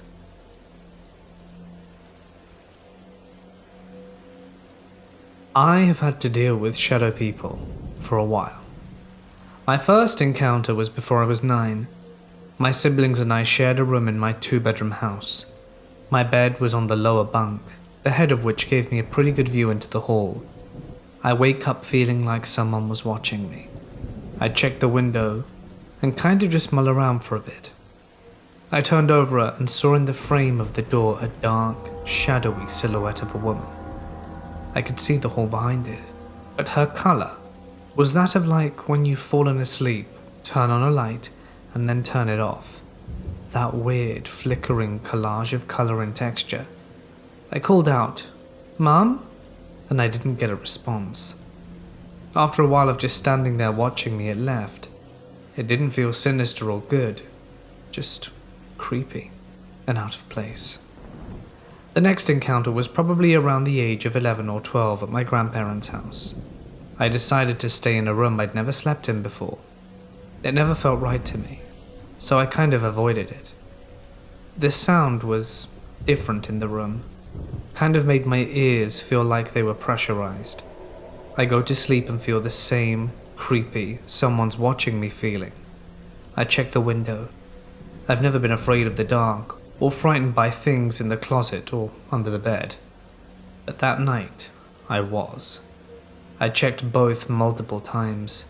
Finally, I tried to persuade myself to go to sleep and turned the light off. After a while, I opened my eyes and saw 2 large shadowy figures at the foot of my bed. They both had that same look to them as the woman before. There was definitely outlines of their silhouettes. I could clearly see the dresser opposite me, and looked normal in some places, but like there was a dark veil over others. I froze. I wanted to run out the room, but I couldn't get the nerve. I was paralyzed by fear. I began praying and saying phrases that my Pentecostal grandparents told me to do. Plead to the blood of Jesus, rebuke Satan, etc. But as much as I wanted to believe the protection of Jesus was upon me, I was terrified, and nothing was working. The figures began to grow, and the boundaries of the room had no effect on them. They grew as tall as trees and loomed over me. It was like the more afraid I became, the more power they had. Then, at my most terrified, it felt as though someone pours warm honey in my heart. You know those commercials that show how medicines flow through the body? It was like that. The warm and soothing feeling spread through my body, like a ripple of serenity coursed through me. And then they were gone, and I fell back asleep. The third time was the most significant event in my life. I believe I developed cancer and a rare infection as a child. I wound up in the ICU and they had to surgically remove the infection, which meant losing an eye. I was dying at 14, my body was shutting down, my urine was straight up black. I couldn't eat, I couldn't even go poop. The infection had done something to my nervous system and my legs were temporarily paralyzed. It was looking like the end. One night I was staying with my dad. I was rightfully depressed as hell and really didn't want to talk to anyone. I had spent every day pretending to be happy and holding conversations and dealing with the constant barrage of nurses and doctors every 15 to 30 minutes. I just didn't want to talk. Well, my dad was bored with me because I just wanted to have a pity party, so he got my grandma to come by with her friend. I wasn't in the mood for holy conversations about how God is good and your typical how you doing and hang in there conversations that we had anyway. They bought anointing oil and prayed with me. I closed my eye, the other being a huge infected bubble of decaying flesh at the time, and saw the outline of my room's door. I thought it was strange. Typically, burn-in images kind of drift around that aren't as defined as this, and I tried to wash the image away by moving my eye around, but it stayed where it was. Then the door opened. It didn't open much, just wide enough for the silhouette of a head to pop in. I sat there shocked in horror and confusion and amazement that I was watching a shadow person walk through a door in my head. I thought it was death. It was a clear outline of a man, and I watched it walk up to the foot of the bed. I was praying not to die, for forgiveness for the myriad of sins I committed. It reached out its hand towards my face. It stretched from the foot of my hospital bed and touched my forehead. At the exact same time my grandma anointed my head with oil. I was freaked out. I didn't know what it meant. Was that it? Was I going to live or die? The prayer is wrapped up, and that night I prayed to God to tell me what it meant. I know it's not okay to ask God for validation of what just happened, but I was 13. Surely I could get a little leeway. I woke up the next morning knowing I wasn't going to die. It was as factual to me as if it had already happened. The family was stoked as well as I, but we didn't know that my life would ever be the same. I would always be disabled and never be able to hide it. The last time I saw them was the day of the surgery to remove the eye. Everyone was on edge. You could feel the adrenaline in the air. Nurses and doctors stream in and out of the room as they prep me for surgery. My family comes to say they love me one last time before I get taken into surgery, and possible death, as it was a pretty vicious infection, and they had to scrape my front brain lobe due to the infection beginning to attack it. It was do or die. I, on the other hand, already knew what would happen. I was going to survive. They gave me some relaxing medication as they unhooked me from my monitors, and I was kind of kicked back and cruising. I began to see shadow people all around my bed, 3 or 4 on each side. They were not like the ones I saw at my grandparents' house. They were good. I tried to speak to them a few times, but they didn't respond. I thought it was hilarious that people were walking through them and didn't even realize it. I noticed a white light in the corner of my eye as well. It was like looking at a dimly lit star. You can't really see it when you look directly at it, but if you look to the side of it, you can make it out a bit. It was like the inverse of a shadow person, a light person, sitting in the chair my parents used when they stayed with me. I don't know if it was him or not, but it was comforting to see. When I was 18, I moved away from home in California to attend college in the Seattle area. In order to make money, I took a lot of odd jobs such as landscaping, working events, and custodial work. For a few months in the winter of 2007 to 2008, I worked at a church as a custodian. This was an old church with a storied history. The carpets hadn't been updated since the 70s, as evidenced by the avocado green and galaxy gold colors, which really just looked like shades of baby poop after feeding them mashed up vegetables. In the basement they built a classroom and ran a small private school. I was the night custodian, so I cleaned the entire building from about 5 until everyone left at roughly 10. By 5:30 every day, I was the only person in the building. It didn't bother me much. I was new in the area and didn't have much of a social life, so I would just put on my headphones and work. I'd usually finish pretty quickly, and then run out the clock playing the electric drums in the sanctuary. If you're unfamiliar with the Seattle area, there are 2 words to best describe the deep winter months: wet and dark. It gets dark very early, and the rain is the type which soaks your soul. There is nothing on you that doesn't get soaked, even if you're just running outside to throw the trash away. So this particular night, I was in the basement cleaning the classrooms, as I liked to finish them first while there was still some sunlight shining through the windows, which were at ceiling level, as this was a basement. But I had a late start today, so the sun was already down and it was dark. I had forgotten my iPod this time, so I was humming and whistling and singing to reduce the very lonely feeling that would always come up with me when down there. I was vacuuming a classroom and had just turned the vacuum off when I heard what sounded like a woman singing in another classroom. There was a music teacher at the school, so I figured she was staying late in one of the classrooms I hadn't gotten to yet. When I brought the vacuum out into the hall to move to the next room, I was whistling that famous song from Disney's animated Robin Hood movie. You know the one. You're probably hearing it in your head right now. When I finished, I could distinctly hear a muffled woman's voice saying, "That's a good one." I then decided to follow and see who was eavesdropping on my whistling. When I opened the door to the classroom, from which the voice came, there was no one inside. And there was no chance they slipped out unnoticed, as it was a small hallway with about 6 classrooms, 3 on each side, and I was standing there when I heard the voice. This got me a bit freaked out, but I remembered my dad telling me on a backpacking trip once that the brain can't interpret the random sound of water in a stream, so it creates a false sense of hearing something you're familiar with, like people talking or music. He told me this on a trip when we were alone in the backcountry, and I swore I heard a mariachi band off in the distance when we were camping near a stream. This was one of those nights in Seattle where the rain was so heavy that no matter where you are inside, you can hear the water falling off the overflowing gutters on the ground. So I figured that was what happened. My brain heard the water falling and created a false sound memory to interpret the randomness of it. So, feeling a bit relieved, I continued on with my menial tasks. When I was cleaning the bathroom, I heard a very loud whistling coming from the hallway. This was unmistakable.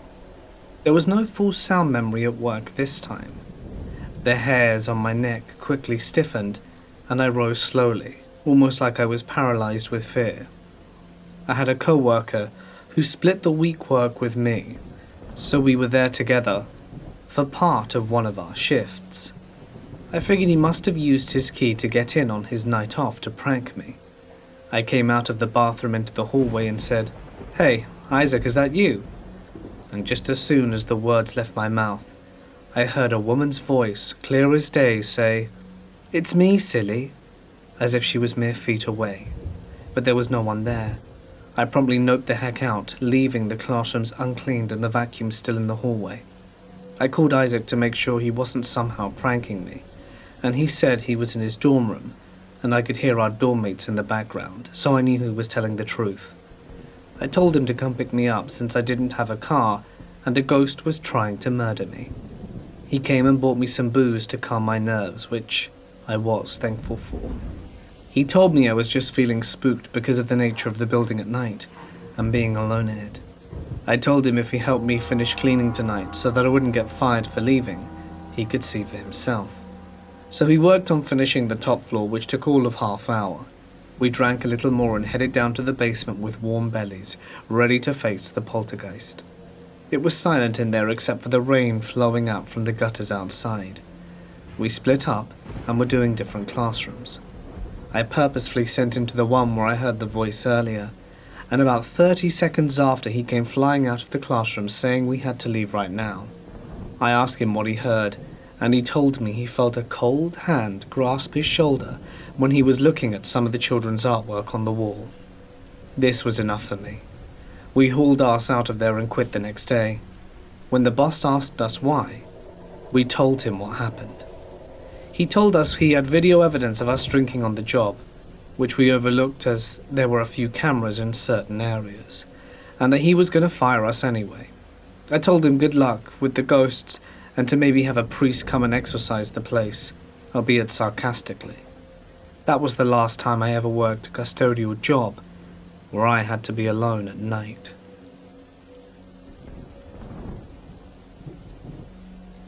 My husband does not believe in the paranormal. Me, on the other hand, does, to the point of knocking on walls to get the ghosts to come out and play. One evening I went out quickly to pick up some dinner for me and my husband before a friend came over. While I was at the place and ordering, they didn't have what he wanted, so I called him. He answered the phone and sounded off. He asked me to come home quick because something happened. I go into panic mode and I could hear the distress in his voice. After some badgering, I made him tell me what happened. I have a little shadow box with a small porcelain bisque doll mounted in it called Frozen Charlotte. There is a creepy story behind the dolls, and I bought it for the creep factor. I firmly believe the doll and shadow box are not haunted. Apparently, as my husband was chilling in the living room waiting for me, the shadow box launched at him from the small hallway and the way where it was hung into the living room where he was sitting. It was a very far distance for it to travel. He got really spooked and went outside to have a cigarette when I called. I was a little creeped out but more curious and envious that he got to have the ghost throw something at his head and I didn't. I got our food and headed home. While I was on my way home, he was outside and our friend showed up. They both go into the house to see the kitchen was an absolute disaster. Every drawer was open, cabinets, and the trash that sits in front of one drawer was tipped over. The drawer in question is where I keep kitchen linens. It was open with all the towels, tablecloths, and placement mats strewn over the place. My husband said to our friend, "It wasn't like this earlier." So I come home and my friend is standing on our back stoop and is like, "Come inside and see." I was pretty shocked. The place was pretty messy, as my husband was freaked out. I put the food down and started cleaning, put the towels back into the bottom drawer and shoved the drawer closed. The drawer is super old and isn't on runners or anything, it won't close. I sigh and heave the thing out because I thought a towel or something got trapped behind it. I was right, but it wasn't a towel. It was a small plastic baggie, and inside it had a bit of paper and a string tied around it. I'd never seen this thing before, and was no idea what it was. So I open the baggie and untie the teeny tiny package and find some herbs. My friend almost gleefully says, "That is weed," and true enough I took a whiff and it was.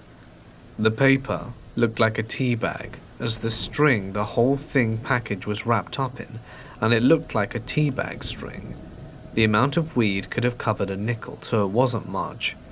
We don't usually keep weed in the house, and if we do, it's usually in a joint. The conclusion I have is that this ghost was looking for the weed, because there's no other explanation for me. I don't believe my husband would stage this, as you can't fake his reaction. He was pale as a ghost and shaking terribly. Plus, as he was hanging up on the phone, my friend was coming up the driveway and saw him. I doubt there would have been enough time to stage the scene, as it were.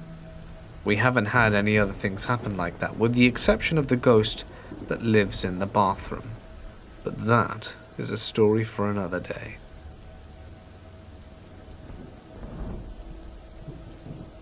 A few years ago, I went to a Christmas party. That night, my housemates went home earlier, while I decided to stay and get into the Christmas spirit with a few other friends. I ended up getting pretty hammered and got home around 3 a.m.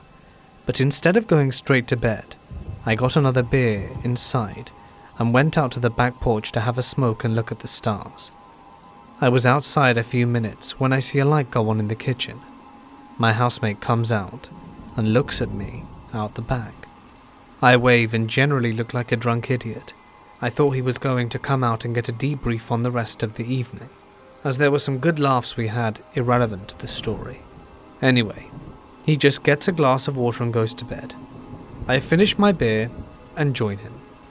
The next morning we're rehashing the previous night when he mentions getting up and seeing me have a smoke out back.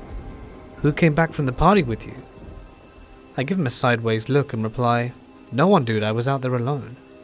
He insists, "Nah man, there was someone out there with you, behind you on the porch, when you were looking inside waving." I didn't come out because I thought it was going to be the random friend at the Christmas party I didn't know. I couldn't be bothered to make introductions. To this day, he stands by this version of the events. Whoever it was must have been standing nearby, because I saw no one and heard nothing. Gives me the willies each time I think about it.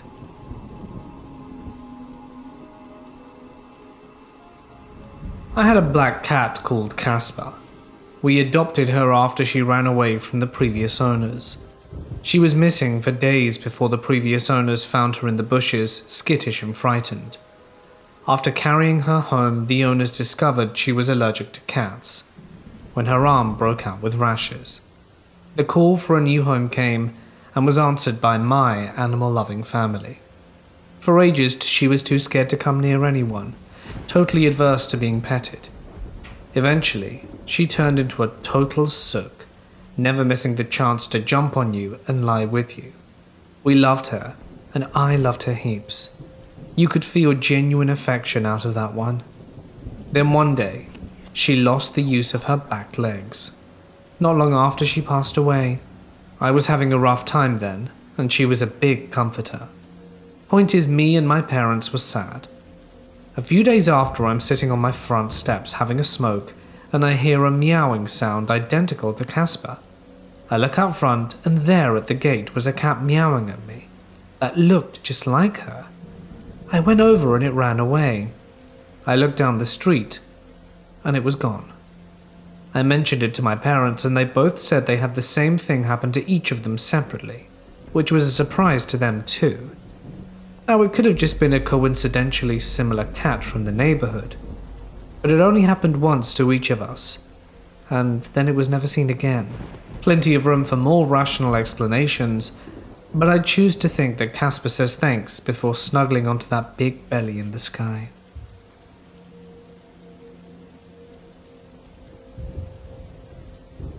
There's one event that has always messed with me, and probably will until the day I die. I rented a room in a house that my friend had recently purchased after my mum moved in with a boyfriend, and I didn't want to live with him because he's a jackass. It was a decent little 2-bedroom, one on each side of the house. I had only been living there for a month or two and everything had been pretty chill. My father had died around January of that year, and my mum didn't want to keep his urn in her house or put it in storage. A little backstory. My dad was a bastard. I never really had a relationship with him and hadn't seen or heard from him during the last 6 years of his life until the cops knocked on the door in the middle of the night and told me he had overdosed. I was not surprised, and neither was anyone else. We all saw it coming. So we got him cremated and debated back and forth what to do with him, and nothing ever came of it. So anyway, I'm moving in, and I felt kind of guilty putting the urn in storage, so I just stuck it in the closet. Now onto the spooky stuff. I wake up in the middle of the night, which happens frequently, and have never really been a great sleeper, so this is nothing unusual. I'm sweating balls for no reason and I check the clock. It's about 3:58 or so and I'm thinking, damn, I'm never going to get back to sleep, and I'm a little pissed. So I'm just sitting there thinking what I should do for a minute when I hear a noise. It sounds like someone was trying the doorknob, but I know the door isn't locked. I trust my roommate completely, and I've never had any reason to lock my door besides. It's his house. So I call out, "Nick, you awake, dude?" and get no response. I notice the noise has stopped. I'm a little weirded out, but I do not leave the bed, just lay back down and try to sleep. As I'm laying there, I notice my closet door is open, and I was looking directly at my father's urn. I felt like I was being stared at or something, but I try not to think about it. I eventually fall asleep and get up around 10 a.m. As I come out of the room and into the kitchen, I see my roommate sitting on the couch, holding a gigantic kitchen knife, and he looks absolutely terrified.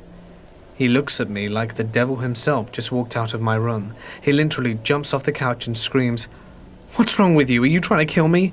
That was not funny." I'm all sorts of confused and trying to figure out what the hell he's talking about. Then he lays it on me. This is his account of what he heard the previous night. He wakes up at 4 a.m. to a blood-curdling scream, obviously craps himself and jumps out of bed terrified. Then silence. He creeps into the kitchen, down the hall from my room, and calls my name. "You right?" Nothing for a few seconds. Then another scream. He said it sounded like I was being murdered, grabs the kitchen knife and rungs at my door and bangs on it a few times. There is no response, so he tries the door. It's locked. Bangs on it again. Then there's a weird shuffling noise as if someone is dragging their feet across the hardwood floor. Sounds like someone straight up walked up to the door but didn't open it. He freaks out and doesn't know what to do. He just stands away from the door for a while, ready to stab. After a few minutes of this, he just backs away, staring at the door, and stays awake until daylight. So we collectively crap ourselves, as I turn white as we look at each other, when it dawns on us. We had both been awake at the same time, 4 a.m. Both of us called out each other's names and got no response. I didn't hear him, he didn't hear me. We couldn't hear each other through a crappy hollow wooden door. If someone was banging on my door, I would have been up in half a second. It was impossible for me to sleep through something like that. I heard no screams. It was possible that I was having a nightmare or something and screamed when I awoke, but there wasn't just one, there was two. I didn't hear either. The door was apparently locked, but it wasn't when I awoke. Why didn't he call the police? I'll never know.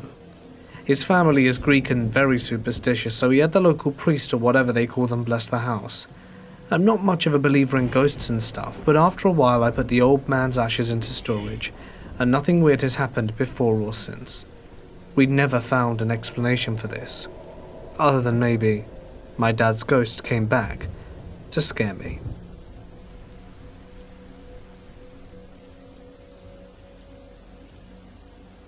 When I was young, about 3 or so, my great-grandmother passed away. She died in the middle of the night in her sleep, so no one in my family found out about the death until the morning.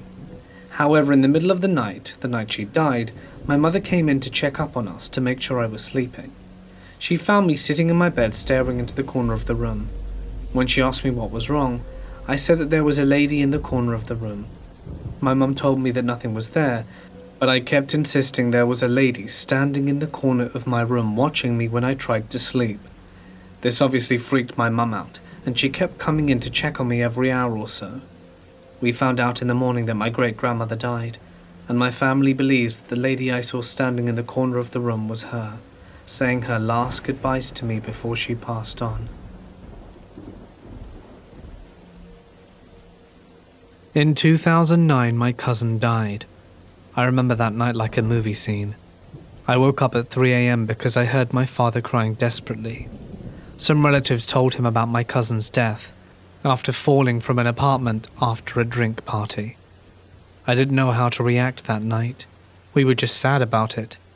The next day my father had to travel to another city for work, so in the night, me and my 2 brothers were sleeping together in my father's room.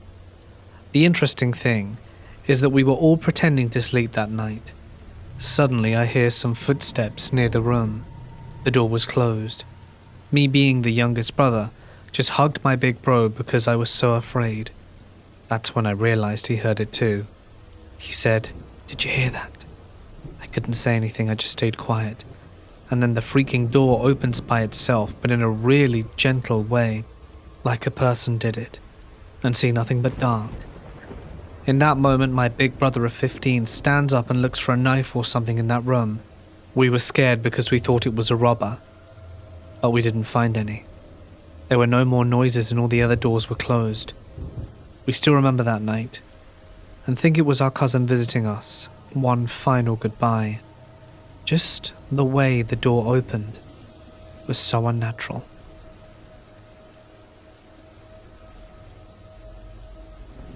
This took place about 9 years ago in a little town called Parkdale, Oregon.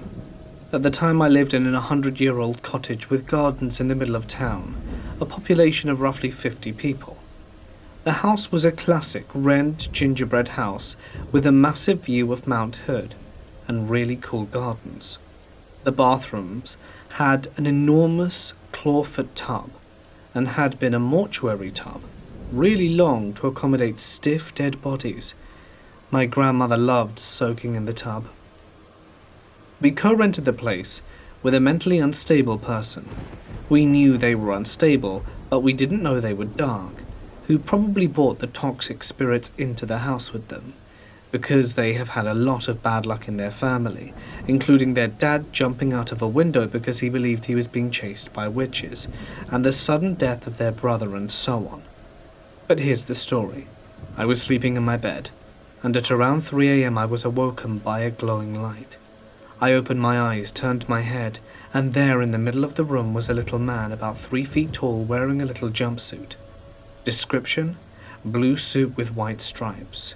He was also wearing a pair of black dress shoes. His hat was like Loki's helmet from Marvel, but instead of gold it was orange, with white polka dots, and connected at the chin. His face held an ear-to-ear smile, and his eyes were tiny, black dots. I sat on my bed completely petrified, staring at this thing that, might I add, had no nose.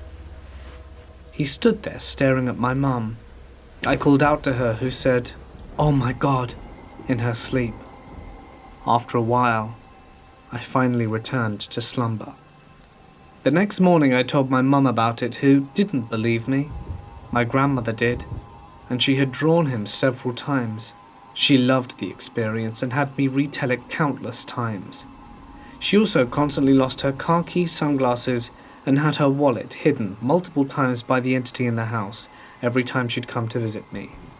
We would go and look for the items, turn the whole house upside down. She would get really snippety, and then out of nowhere the items would appear on the high counter where she'd left them originally, which was very far from my grasp. We credited the cowboy, because I saw him in the laundry room, and he was a shadow man type thing with a cowboy hat and a big pair of boots. He was just on the wall, was very tall, and then he slid down the wall into the floor and was gone. What's really creepy is that after we left the cottage and moved closer to the city of Hood River, we randomly ran into an acquaintance who said they were now renting our old place, that they loved the cottage and gardens. So we asked them how they were enjoying it, and they said that it was haunted, and that they were in the laundry room filling up the dryer when they turned around to see a full-blown apparition standing there, a cowboy, vest, jeans, boots, and a hat. Me, my mum, and my grandmother all have also had tons of experiences, but that one was the scariest by far.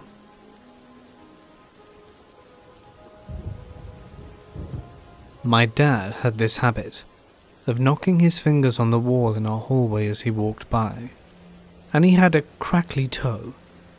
Together it made a very distinctive sound. We always knew when we were in trouble by the tempo of that sound. My older brother had a kid a few years after my dad died one night, while I'm babysitting, and the kid upstairs is in her crib about 18 months. Over the monitor, I can tell she's not napping anymore, but she seems to be occupying herself. Then I hear that noise that my dad used to make, and she giggles. It took me a minute to recognize that sound, but when I did, I went upstairs. The door to her room had been closed when I put her down, but now it was open, and she was standing at her crib, looking at the far corner, but there was nothing there.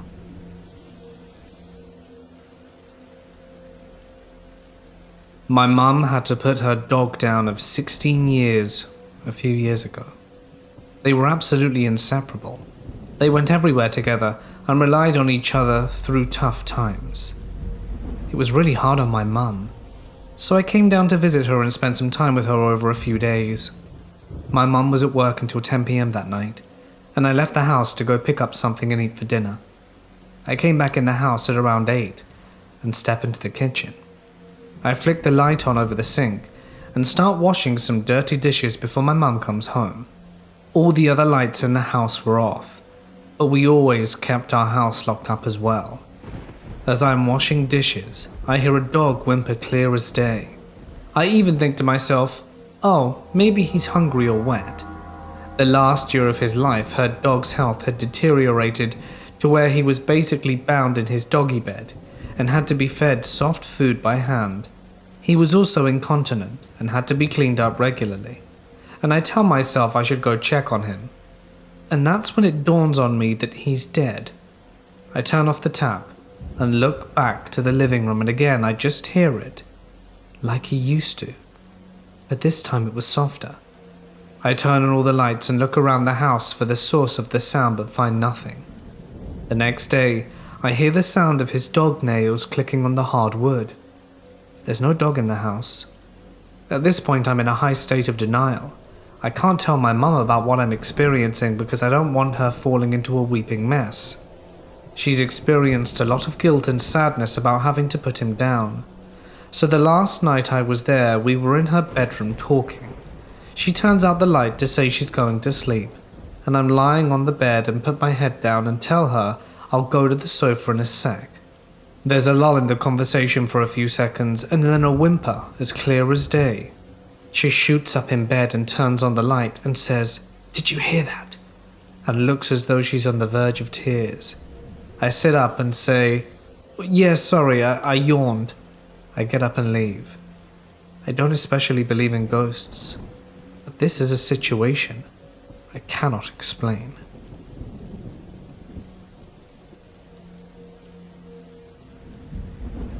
My wife and I were asleep one night, and I awoke suddenly and felt like someone was at the foot of our bed. I opened my eyes and saw a woman standing there. She slowly turned towards me and stared, but not being fully awake yet, my brain couldn't fully get afraid, but was instead curious and confused as to why there was another person in the room. I sat up and slowly reached towards the woman, trying to figure out if she were real or not. When my hand reached her face, she vanished. My wife woke up at this point and asked me what I was doing. All I could say is that I thought I saw something. We both laid back down, facing each other, and closed our eyes, when not a minute later we both heard this guttural roar/growl that sounded like a mix between a lion, a bear, and a howler monkey, emanating from behind our headboard. There's nothing behind that wall since it's an outside second-story wall, and she immediately began screaming, and I searched the house from top to bottom.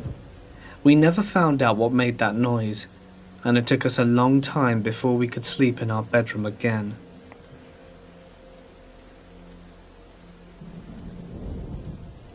We had a cat called Zoe who sadly passed away in February of 2019 from cancer. She was exceptionally close to my son and extremely gentle with him, even when he was a boisterous toddler. It was his first real encounter with death, and at 4 years old he was able to understand the finality of it. One night in the spring of 2019, my son woke me at around 2 or 3 a.m. to say that one of the cats was on the bed and awoken him. He asked if I could get the cat off the bed, as it was disturbing his sleep. We had 2 remaining cats at the time, a big grey cat and a white cat named Jack, and a black cat named Minerva. Jack was sleeping on the bed with my husband and I, so I figured it might be Minerva.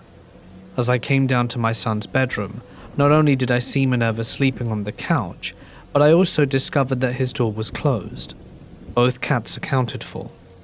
I opened his bedroom door to investigate the room.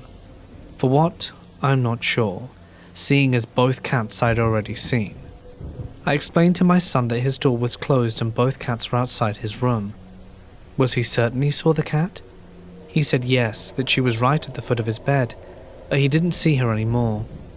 He had put the blankets over his head and tried to get some sleep, and when he looked after that, the cat was gone. He didn't have a nightlight, so his room was very dark, and he couldn't make out any detail, which is why he didn't know which cat it was. He said it was the silhouette. As far as we could tell, it was the ghost of Zoe coming to visit my son that night to make sure he was okay, just as she did when he was alive.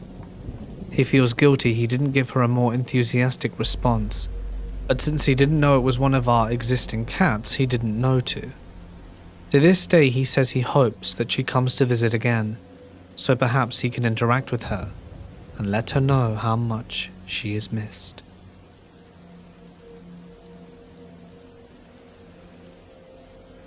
My oldest could talk before she could walk. As a toddler, she always got excited when we invited people over for a party. One particular 4th of July gathering, when her godfather made his usual appearance, she was so excited to see him that she ran to him yelling, "Uncle Tony, Uncle Tony!" Her loud screeches of delight caught my attention, but I wondered who she was yelling for. I saw my brother-in-law scoop her up in his arms, and saw the whole exchange. But who was Uncle Tony? When I caught my husband's attention, I asked, "Who's Uncle Tony?" He answered in a flat tone, "Chucky." I must have had quite a confused look on my face because he quickly explained that his brother, who we've always called Chucky, Rachel's uncle, who was holding her now, had the name the family never used. His name is Anthony, he said, and was named after his own father. He's the only one who called him Tony. Now at this point I had known my brother-in-law for more than 10 years. I even worked with him a few years in the same office and never once heard Chucky called Anthony, or Tony for that matter. I walked over to Rachel and Chucky and asked if he had told her his real name. He answered, "No, why would I?" To this day she still calls him Uncle Tony. She's the only one in the family that does. Her grandfather must have told her this well-kept family secret. After all, he was the one who had given his first son his name. But there's just one problem with this idea. Granddad has been dead for over 40 years.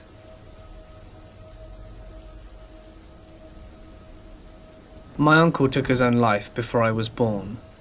It was extremely hard on my mum, and for a long time she locked all photos of him away and never spoke about him. My little brother would talk about a man that visited him at night. This started pretty much as soon as he could talk coherently. Apparently the man would come and talk to him, and hold him, until he fell asleep. My little brother loved this guy, but my mum wasn't a big fan and found it really creepy, and yes, she made sure there wasn't some guy sneaking into my brother's room at night. When my brother was about 7, we were looking at a photo album at my grandma's. My brother points to a photo and says, "That's the man, the one who visits me late at night." It was our late uncle. Kind of related. The uncle and my mum had a lot of paranormal experiences and a lot of prophetic dreams. My mum still doesn't talk about him much, but she told me that once that uncle dreamt of me and my brother long before either of us had been conceived and before my parents had met. He described us perfectly to my mum. Everything he said was true. Mum also saved a life once thanks to a prophetic dream. I also have a weird paranormal man that visited me at night, but it was certainly not my uncle, nor a benevolent entity. But that is a story for another time.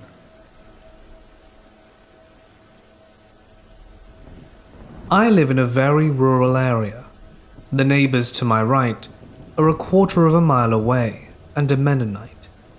There are tons of farmland and hills between them and me. The neighbours across from me are older, quiet, and go to bed at about 7 p.m. And the neighbours to my left move out this weekend. I live in a house on a little under an acre of property. Our houses are pretty spaced out along the back road we live on, not a development, and we don't get many cars through here. Mostly horse and buggies. The corn is high right now, so it dampens noise from other houses, but it's generally quiet around here. I have 2 kids of 2 and 9 weeks old, and their father lives in the house too. My 2-year-old has the first bedroom. My bedroom is next to hers, and the 9-week-old sleeps in my room, and their dad has the master bedroom across from my room. The 2-year-old's door is always shut when she's sleeping, but the rest of us keep our doors open at night. I've always had anxiety about people breaking into my house, which has never happened to me before, but too many scary movies and TV shows growing up will do that to you. I notice every noise at night. I have a direct view to the master bedroom from my room, and it's very obvious when he gets up to leave his room. At night when everyone is settled in, I've been hearing noises in the walk-in basement, to the point where I have scurried from the living room to the master bedroom to ask their dad to check out the basement. When he goes down and checks, he doesn't ever see anything, but he always checks for peace of mind. Last night, I had probably the most heart-racing, body-shaking, in-fear experience. It was about 3 a.m, and I heard a car door shut outside, which is totally out of the norm, but I was like, okay, take a breath. I'm sure the neighbors just needed to get something from the car. So about 5 minutes later, I got up and peeked out the windows in my room, and I didn't see anyone or anything. I also would be able to see headlights shining through if a car was turned on at my neighbors driving down the road or in my driveway. And about 5 minutes after that, I heard noises coming from either the master bedroom or the basement, presumably the kid's father doing something. I got up and peeked into the master bedroom, and he was laying on the futon asleep. So I creeped down the hallway to the bathroom and peeked in to see if my 2-year-old had maybe wandered out of her room, but she hadn't. So I went back and sat on my bed. Then another 5 minutes go by, and I hear clattering in the sink, like metal on metal clattering. Sounded like someone was dropping utensils into it. So I jumped up, and my heart started pounding. I was watching the walls to see if I saw any shadows. I finally got the courage to scurry across the hall and woke up my kid's father. I told him what I'd heard, so he stumbled into the kitchen, me about 2 feet behind him. No one was there. So I went to examine the sink, and a dirty fork was sitting in it. I had just done the dishes after dessert, so the sink should have been empty, and I was the last person out the kitchen. I walked over to the basement door and saw it was cracked. I knew I shut it when I came up from doing laundry, so I asked the kid's father if he had left the door to the basement open. He said, yeah, I probably did that when I came back up. I'm pretty sure he was bluffing, because I don't think he went into the basement yesterday at all. So he moved our heavy iron-made kitchen chairs in front of the basement door and locked it. So then I checked out the rest of the house, the closets, pantries, bathrooms, and decided it must be in my head. So I sat back down in my room. Then I heard more noises. I heard footsteps coming up and down the basement. Then everything went quiet. I heard a bang on the wall from my daughter's room, which was her just flipping over in her sleep. A few times I heard more noises from the screen to my window, but when I looked out I saw nothing. Then around 5:15 a.m. I heard a car door shut again, which could have just been my neighbor leaving for work, but I didn't see anything when I looked out the window, and I heard no more noises. To sum it up, I heard a lot of noises and found a dirty fork in the sink. I didn't see anyone, and nothing was disturbed. We have 3 couches in the basement set up to relax on, my escape spot for the kids. So, is it possible someone is breaking through the basement door and somehow sleeping on the couches? I haven't been down there to check, as I'm still scared. We have a Ring doorbell on the front, but it's been dead for a while, so I'm charging it up tonight. It's more believable to me that it's paranormal activity than a squatter. This area is super safe, and I just don't know or see how or why anyone would be here or do anything in our home. Nothing was taken, but this isn't the first time. I've had plenty of nights like this.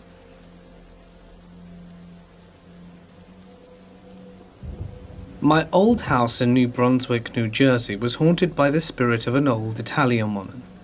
According to my mum, she was making Italian food. I don't remember what, but it was a complicated recipe she'd never made before, and she heard an elderly female voice with an Italian accent call from the master bedroom to use condensed milk instead of low-fat milk for the sauce. From that point on, no one in the house made Italian food that was less than excellent. I once saw a ghost, a woman pushing a baby in a stroller. I didn't look at it for long, as I'd been previously told not to stare at ghosts and to not disturb them, so I did just that. Years later, I was amongst a gathering where we were exchanging ghost stories. One of my friends shared his story of a relative who had shared a story with him. To my surprise, his relative saw exactly what I had seen in the same vicinity, to where I had seen the same ghost. I couldn't believe it. Once when I was at my grandma's house, the kitchen door that had been deadbolted flew open. My grandma said, "Give Uncle George the chair and get him a beer." No one was there, but whenever the door would fly open, we learnt to say hi to Uncle George and provide a beer and a chair. He was the former owner of the house and not an actual relative.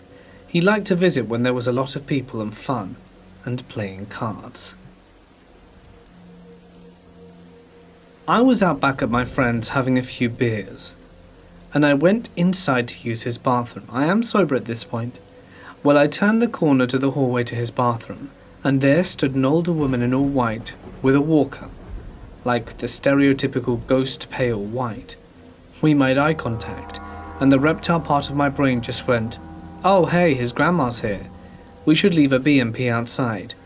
Meanwhile, all I said to her was, "Sorry," and went back outside. Now me being the naive 18-year-old I was, I just assumed she came over for the night, and we didn't notice. No big deal, right? Wrong. I had met his grandma previously, and she had passed about a year prior to the gathering. It clicked the next day when I asked him how she got in without us noticing, and then he told me that she'd passed away, and that they've occasionally heard her walker scrape on the kitchen floor at night. Now, I didn't feel threatened or anything like that. It was more of a, "Gotta get back outside and pee, you dumbass." She was a sweet lady as far as I could remember. My wife has claimed to see several ghosts in our apartment. I don't know if it's real because she typically sees them in the middle of the night when she wakes up, so I personally think it could be dreams, but she swears up and down that it's not. She says that she pinches herself and everything to make sure it's not a dream, and that our dog sees them too. Once about a month ago, she said she woke up and saw the ghost of a woman standing over me while I was sleeping. She again said that she was sure she was awake and not imagining things, but she said that she sensed that the ghost meant no harm, so she rolled over and went back to sleep. It would also make sense because occasionally our dog would look at things that we couldn't see, and certain objects would get moved in our apartment when we weren't there and didn't touch them. Of course, there could be other explanations, but overall my wife is fairly convinced our apartment is haunted, and while I am suspicious, to say the least, I am slightly inclined to believe her. Since then, my wife has gotten into a lot of mysticism/pagan stuff, and has put a protection ward around our apartment. Since she has begun to do that, the paranormal stuff has not been occurring. I don't know what to think of it myself, but I thought you guys might appreciate knowing.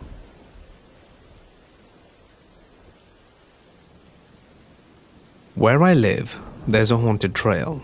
It used to be a railroad track. A lot of people used the trail to get from point A to point B. The urban legend in the area goes that once there were two girls that were heading home from school, when one of the girls, for whatever reason, got a bit too close to the tracks and got trapped within them. A train was coming, and as you can imagine, she got squished. It didn't end nicely. However, as the story continues, she didn't leave those tracks. Oh no, her spirit still resides that part of the trail where she met her untimely end, and it is now allegedly haunted by 3 shadowy figures with red eyes. Now, let's get to the story. This happened to me and my friend Sam. I was meeting Sam at the park off the trail, and soon we started walking to his house when I saw something ahead and knew something was about to go down. We walked towards a clearing but took a shortcut to get away after seeing 3 shadowy figures with red eyes. After we left the trail, we freaked out hard as we heard footsteps behind us, and we made it home. This next story happened to my friend Ivy. Me and Ivy both had experiences and seen some crazy stuff. Ivy saw a shadow figure behind her on that trail. I've experienced being watched, getting a gut feeling like being stalked, and seeing the same shadowy figure before meeting at the park. So we talked about it and never walked the trail back home. This next part happened when I was alone and showing pictures and telling everyone on Paranormal Amino. I had a gut feeling as I walked to the other side of the trail next to a graveyard. I never saw anything, but I was getting serious spooky vibes and a very harsh gut feeling telling me to get out of there and never return. I took the trail one more time to the store, and I had that same gut feeling to get out. So I exited where the elementary school is and walked to the store to get something during the summer. It felt so sinister, I can't begin to describe that energy. From this point on, I will never go back to that trail, and I strongly suggest that if you're in Wisconsin, neither do you.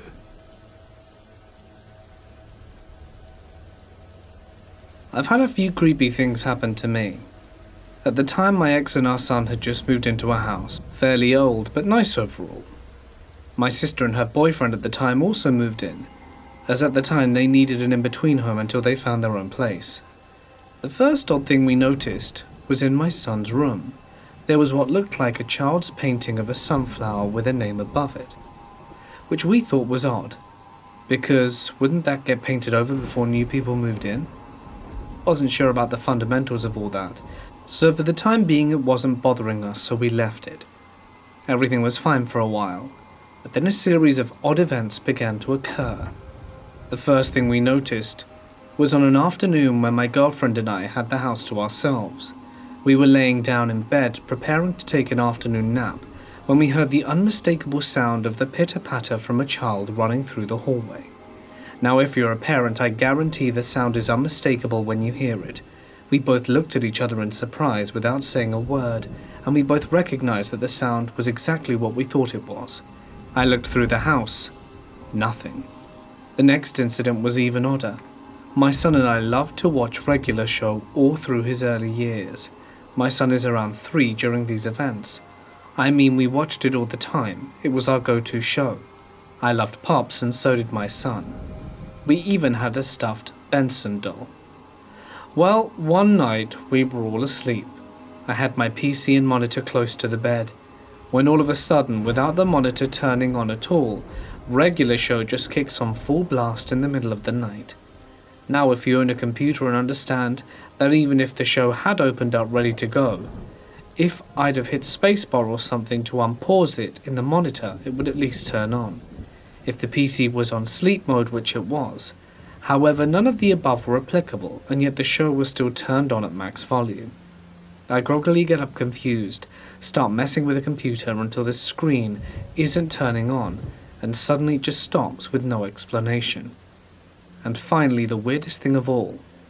So my son's room has a window which faced the front of the house, so whenever I returned home from work, he would often run into his window on the outside of the blinds and see me coming in. It always made my day to see that. Well, one day I'm pulling in from work, and there's the little baby boy right there at the window with his fingers on the glass looking at me. At the time, I sort of noticed he looked like he was in a shadow, almost as if he were hidden in black and white. I really didn't think anything of it at the time, but looking back, I couldn't help but notice that small detail.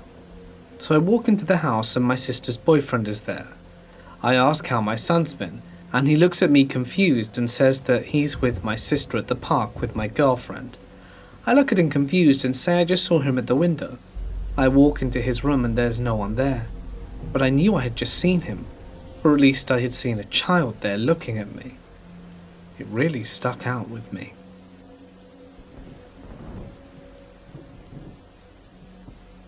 I'm a 40-year-old male, but when this happened I was 24 years old. It even makes me old to say this, but Facebook hadn't even become popular yet, and I had never heard of MySpace. Well, I started a Facebook account to keep up with my family all over the state, and in other states. 3 days after I started that Facebook account, this woman that looked my age sent me a friend request. I thought she was beautiful, so I accepted her request. Soon after we started talking, her name was Tanya. After speaking for a few weeks, we went out on a date. No, this isn't where it gets weird yet. Me and Tanya dated for about a month before I got to meet her 2 kids. A few weeks later I met her parents, and she met my family. It was going really well with Tanya, and it was like a match made in heaven. On the weekends I would sleep over her house and we would take the kids out to the movies, eat out, and even Tainsville State Park. We got along so great, I even got along great with her kids and family. When I talked to her dad if I could marry his daughter, yes, I'm old-fashioned, he said that I could. Well, I went and bought the ring, called up Tanya and asked if we could go out to eat the following weekend. This is the part where it starts getting weird. That weekend I was nervous. I couldn't wait and left my house so that I could be on hers on time. But when I got there it was all boarded up, so I went to her parents' house. Her father asked, "Can I help you?" So I asked what happened to Tanya. What happened to the house? Where were they? Did it catch fire? And he looked at me like I was crazy. He asked how I knew his great-great-great-great-grandmother, and how did I know the house burnt down? I asked what he was speaking about, and I was saying, no, not your great-great-great-great-grandma. Your daughter, I have pictures to prove it. And I scrolled through my phone to show him pictures that were supposed to be of me and her, but it turns out they were of just me. And my family never recalled meeting her either. I don't believe in ghosts, but what happened to me in that year changed me. I just don't know. My black cat Smokey, who was my best friend, passed away 6 years ago. I remember the day I got her. We arrived at this lovely couple's home to adopt a tabby kitten for my brother. My twin sister and I, who were 9 years old at the time, loved the show Sabrina the Teenage Witch, and we desperately wanted a black cat, and they happened to have some black kittens, but said that they couldn't seem to find them, and they think that the female kitten was hiding, because she was the most shy of the lot. We were so upset, and as we could not wait any longer, we got into the car with my brother's tabby, and as we were about to drive away we heard someone calling and running towards us holding a little black kitten. They found her just before we left. It was like fate. From then on it was the start of an unbreakable bond that will carry on after death and into our next lives together, as I believe she is one of my angels who was sent down to keep me going and not give up on life, as I would continue to struggle with severe depression, social anxiety, and suicidal thoughts and attempts, which she would make me stop from. Before I'd swallowed too many pills, she'd either threaten to eat them herself or lie on top of them. What I realized was that she felt like an outsider, as did I. She was not social and very shy of new people, and she hated other cats. I never knew why until much later. She also moved from one person in my family to the next, not too sure who to settle for until I was the last one she spent time with to see if I was the right fit. And it was. She stuck to me like glue from then on. She'd follow me around the house like a dog. My family would laugh at the two of us, and she wouldn't allow me out of her sight. How she'd wait at the door for me to go home from school and run towards me, meowing loudly as I returned. She would call me before bed, if I was up past 10 p.m. "We have to go to bed, meow me," waking me up a few minutes before my alarm would go off around 5 a.m. so that I could let her out and use the sand toilet. She'd be back soon, watching me put my shoes on and swat at the laces, or listening to me babble about the crazy dreams I'd had. Once I came home in tears. I'd had the worst day. I was terribly bullied at school and I wanted to end my life. So I sobbed and sobbed, my face in my pillows, and she hopped on the bed next to me and lied next to me. I went to cuddle her, put my arms around her and my face in her fur. She was my comfort, and since I didn't have a good relationship with my mother nor siblings, she was both when I needed it. I was disappointed when she got up in irritation and went to lie further away. I just stayed there. I was with my arms still crossed around an open space where her body was moments ago. I think about how alone I was a lot. She would surprisingly come back and stood there for a while, and I glanced from the corner of my eye to look down at her, with those green, kind eyes, as if she were deep in contemplation. She walked over and laid in my arms and started purring furiously, which wasn't like her at all. She hated being snuggled unless it was for scratches. I felt warmth move through her to me, and I knew that she was being selfless and was concerned for me, and felt guilty for leaving me when I needed her the most. She made the choice to come over and purr and cuddle with me like a mother cat would for an injured kitten, and it warmed my heart. She even loved small critters. I had a hamster that my brother said was aggressive called Kimmy. She was gentle and sweet with me. She was fat and brown, a teddy bear hamster, and Smokey was obsessed with this tiny bear. They became best friends.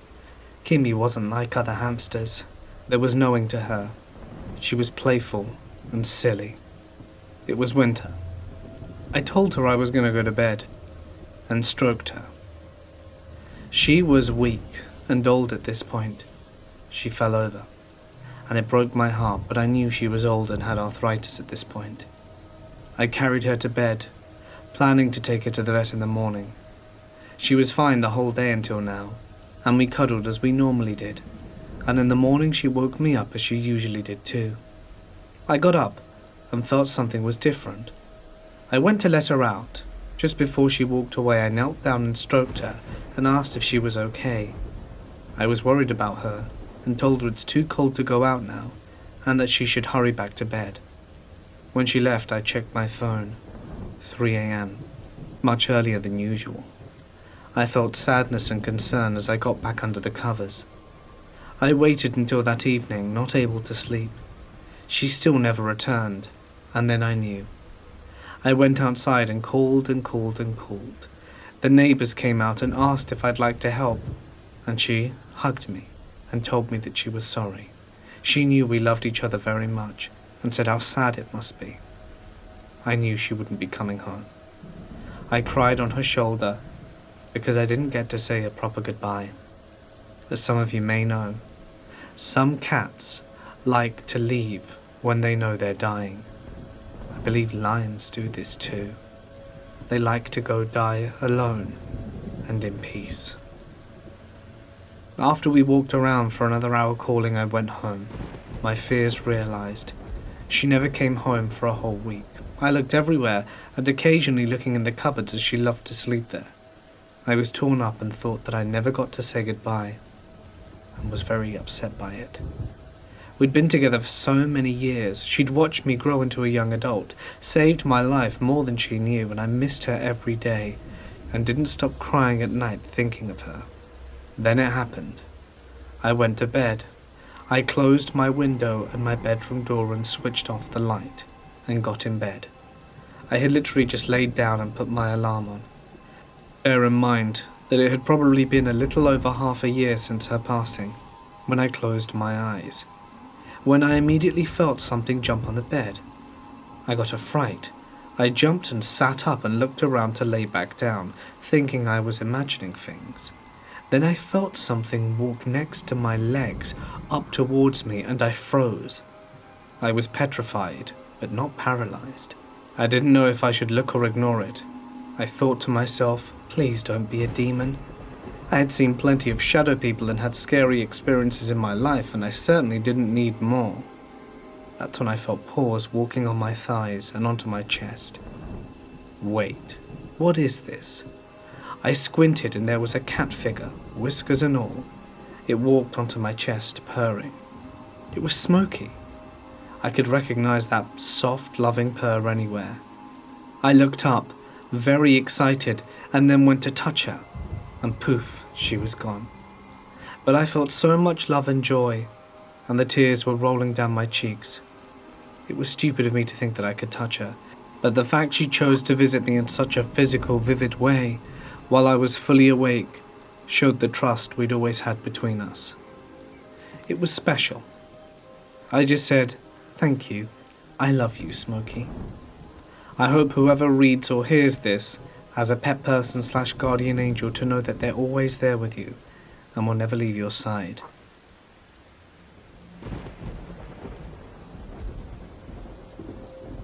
About 2 years ago, I was in my room reading a book when I hear it. Soft as ever, 2 little girls giggling. Not just any giggling, it was the kind of giggling you hear in horror movies. I immediately put down my book and listened. After about a minute of holding my breath, I decided it must have come from outside. Then that night, just as I'm about to drift off to sleep, I hear it again. 2 little girls giggling. Now it was 2 a.m., and I was pretty damn sure that there weren't 2 little girls outside my window at that time of night. So I began to freak out. I sat up in my bed and waited for what felt like forever just listening. Then I hear it again. I jumped out of my bed and go to spend the rest of the night in the guest room. By the next morning I was convinced my room was haunted. For the next week I avoided my room and spent my nights in the guest room unbeknownst to my family. I was afraid to tell anyone for fear I was going crazy or they wouldn't believe me. But every time I spent more than an hour in my room, I would hear those 2 little girls giggle. By the end of the week, I was a mess. I could barely sleep and was terrified of my room. And then one morning my brother walks up to me and says, "You deaf or something?" Obviously I was confused and asked further questions, and he tells me about this small device he'd placed in my room. Apparently it's like some sort of prank device that's easily hidden and can make a variety of different noises. My brother, however, chose the creepy as hell little girl sound. He wondered why I hadn't heard it or said anything about it all week, and I just wanted to punch him in the face. So my room wasn't haunted after all. Moral of the story, sometimes your brother is just an ass.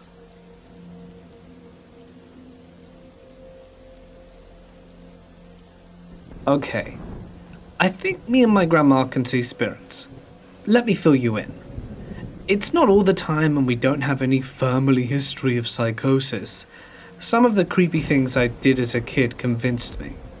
I remember when I was 6 or 7 and I used to get really animated and excited every time my mum drove past the graveyard. She told me she'd hear me from the back seat say, "Mum, look, a graveyard. Look at what's going on over there." And there was no one out there, but it was creepy. But the one instance I know was another experience that I had at that age.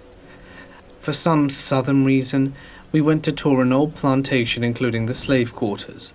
I was the only person of color in my class. They were all excited, but I felt uneasy. I had never been told about slavery or anything at that time, so to me it was just an old house. But when we stepped inside, I saw this woman. There was a lady in a black gown that had a scowl that did not like us kids being in her house. I say that it was more like recalling a memory in my mind, rather than seeing her directly like my classmates. But I know I'd never been here or seen this lady before, but I instantly knew what she looked like. I told my teacher there was a lady who was mad at us for being here at the top of the staircase. She dismissed it. As the tour guide took us around the house, which is now a museum, I saw a portrait of the lady. I shouted that I'd seen her before, and the guide looked confused but kept on rambling. This was the wife of the house who lived here in the year 1850. At the end of the tour, we go to the slave's house, which was really step on a ramp and peer inside. There was only one house, but it had 2 rooms divided by an open doorway on the inside. The second I looked inside, I started crying. They were looking at me. There were a bunch of people in brown clothes looking at me, and they stood up against the wall stiff, scared to move. All the men were on one side of the room, and in the next all the women. They saw me back. One or two men gave me looks of contempt. Looking back, it might have been an association of my slightly lighter skin with the household slave. And when the white kids began to noisily stick their heads beside me, they stopped making the face and stood against the wall.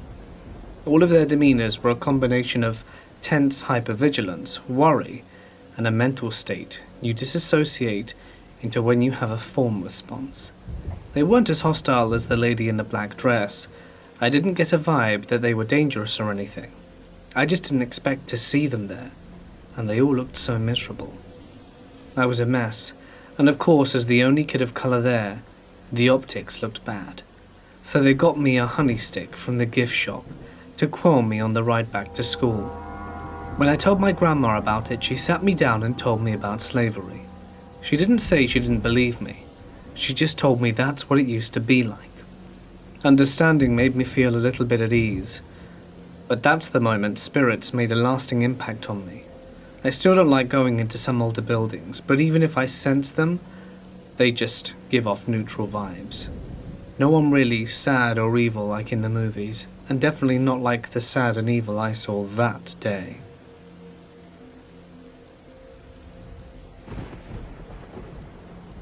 This is my story. All of it is true. My roommate and I had just moved to Denver. His name was Tyler. He was gay, and for the first time in his life, he was surrounded by other gay people. For the first few weeks, I didn't see much of him. He was getting as much ass as he could, and I was content in our apartment alone. Nothing about it freaked me out. A photo on my wall had fallen off, and that was strange, but I figured it was just gravity. Tyler finally stayed the night in the apartment. We were sharing a bed because he hadn't gotten one yet. We were both drunk, and that night, as soon as I turned off the lamp, the blinds started moving. Tyler was freaked out, but I was drunk and tired and brushed it off as just a breeze. He went and slept in the living room. I stayed in the bedroom and told him to chill out and that it was nothing. Nothing else happened that night. But we did bring it back up the next day. We both laughed. I said, "What should we name our ghost?" Tyler replied, "Bill." For the rest of the day, we continued to crack little jokes about Bill.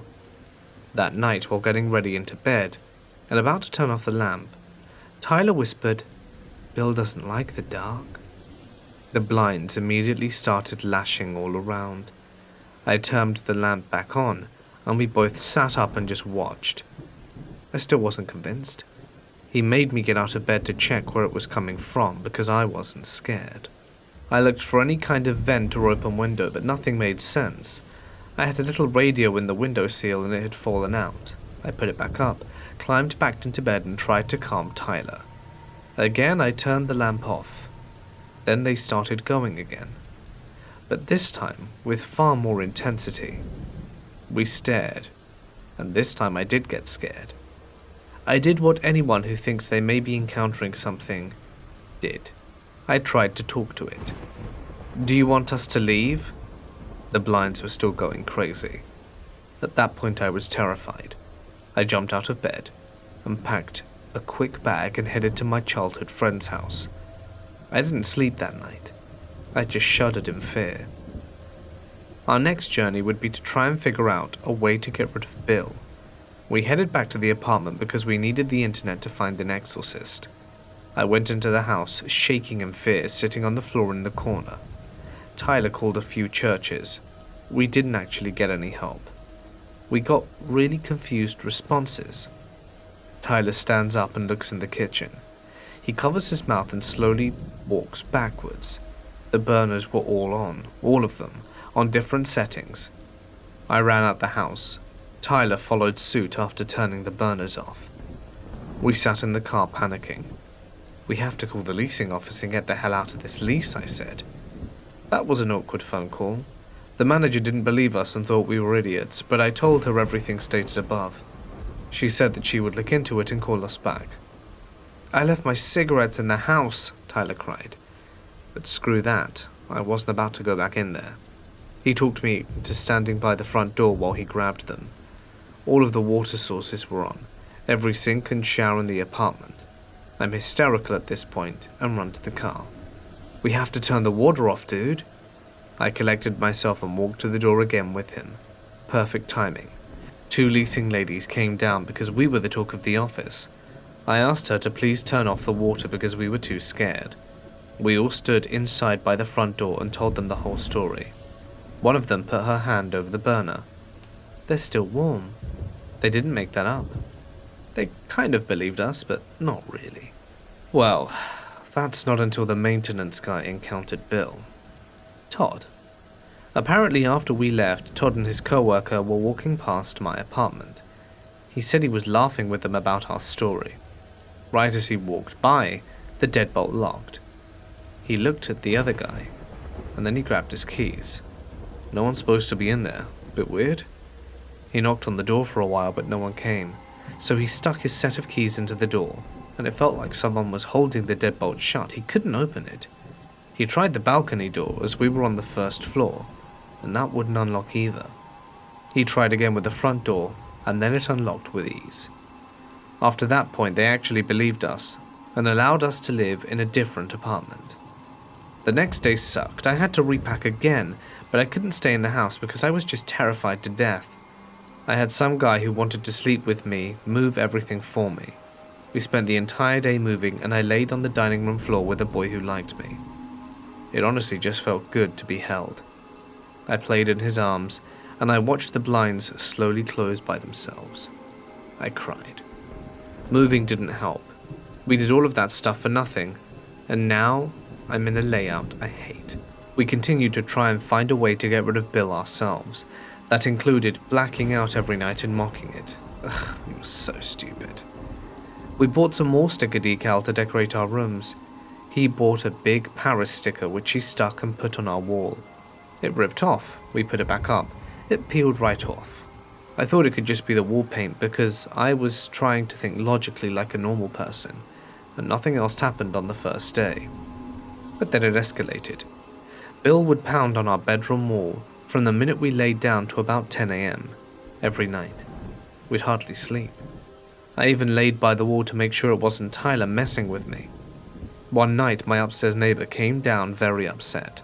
It was super fun to try and explain to my neighbor that it wasn't us banging on the walls. It was some sort of demon asshole thing. I even brought him into my room. He saw it with his own eyes and said, "Must be a raccoon in your wall or something." Yeah, a raccoon. People really don't want to believe in ghosts, do they? It messed with us to the point where we were scared and we couldn't sleep. It would change the shower water to scalding hot, throw lit candles off counters, and just do lots of annoying stuff. But things started to get worse when Tyler finally saw it. I couldn't find him. It was almost bedtime, so he was going around the house turning off the lights. I didn't see him again. "Tyler?" No response. "Tyler, where are you? Why are the lights off?" I turned the bedroom light on. He was in bed, bundled up, completely covered. "What are you doing?" He wouldn't look at me. "Tyler, I'm getting scared." I saw him. I was so scared. I couldn't explain what kind of fear I felt. "Where?" I tried comforting him. He was crying. "In the bathroom." I went to turn off the light. He was right there. He had no eyes. We both sat up in the corner of the bedroom all night. We did act like total idiots and let our friends stay the night, and they didn't believe us. We would mock it and watch it thrash around mirrors and bang the walls, and they would stare in awe. God, we were really stupid. We couldn't do this anymore. We needed help. I ended up writing to a ghost hunter show, and she wanted to fly out to film if things escalated, but we couldn't wait. In the meantime, she did refer me to some guy who I'll call Zach. We met Zach at a local diner and explained everything. He came over to the house but couldn't sense a thing. He told us it was unlikely it was a ghost, that he'd been doing it for 20 years and only once encountered one, and it was because a family member was trapped there with some voodoo stuff. He said it was likely an entity. I still don't really understand what that means, but I knew it was real, and he gave us some directions on how to get rid of whatever it is. He told us to get salt and some other things, put them in bowls in the corner of the rooms of the house, to burn some sage, to open all the windows around us and to yell, "Get out," but to not do it lightly, no laughing, that we had to mean it. He said if anything new happened, to document it and report back to him. He told us to never acknowledge or talk about it in the house, and to never give it a name. Oops. That night, my childhood friend and boyfriend and Tyler all began the process. No one laughed. The energy around us was tense and silent. We did what we had to do and went out for pizza. These things only awoke the beast even more. We got home late and I went to the bathroom. The ball of salt had been flipped over. I was confused and went to check the others. They were all flipped over. When we left, we put the sage in a kitchen drawer. When we got home, it was shredded all over the floor, like you could do it with your bare hands or whatever. The drawer was still open. Later that night, Tyler and I were on the couch watching TV when he starts crying and pointing to the kitchen. "Look." I didn't see anything. "He's right there, can't you see him?" No, thank God, because I don't know if my heart could handle that. As soon as Tyler would look away, he said, "Bill disappeared." He was so scared and asked me to get him a soda. I didn't want to, but I understood his fear. I walked into the kitchen and grabbed it. One of the salt bins was ripped open. Again. I don't even know how that happened. It was lying on its side. Obviously, neither of us had done it. We had both reached maximum creep out at this point. It didn't take long for everything to escalate to a point where we could no longer deal with it. So Tyler and I tried to spend as little time as possible in the apartment. Sometimes we even ended up sleeping in the car. The activity was getting insane, things being thrown, and it was simply too challenging to deal with life at this point. I'll cut a long story short here. Tyler and I got into a huge falling out. I don't want to say what it was about, but he showed his true colors, and after that, I didn't want to have anything to do with him.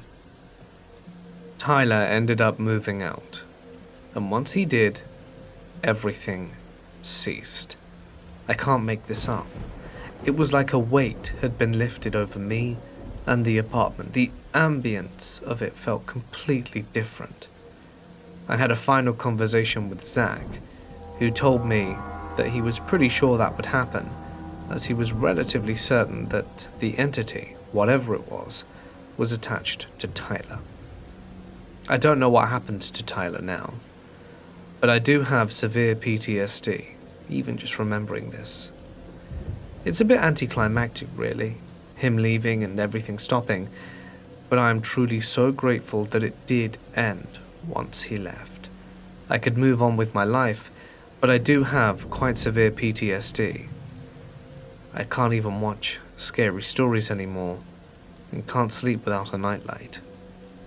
Who knows what Tyler did to attach that entity to him? Maybe it was always in the apartment waiting for someone to latch onto, but in any case, I'm glad that I'm free of it.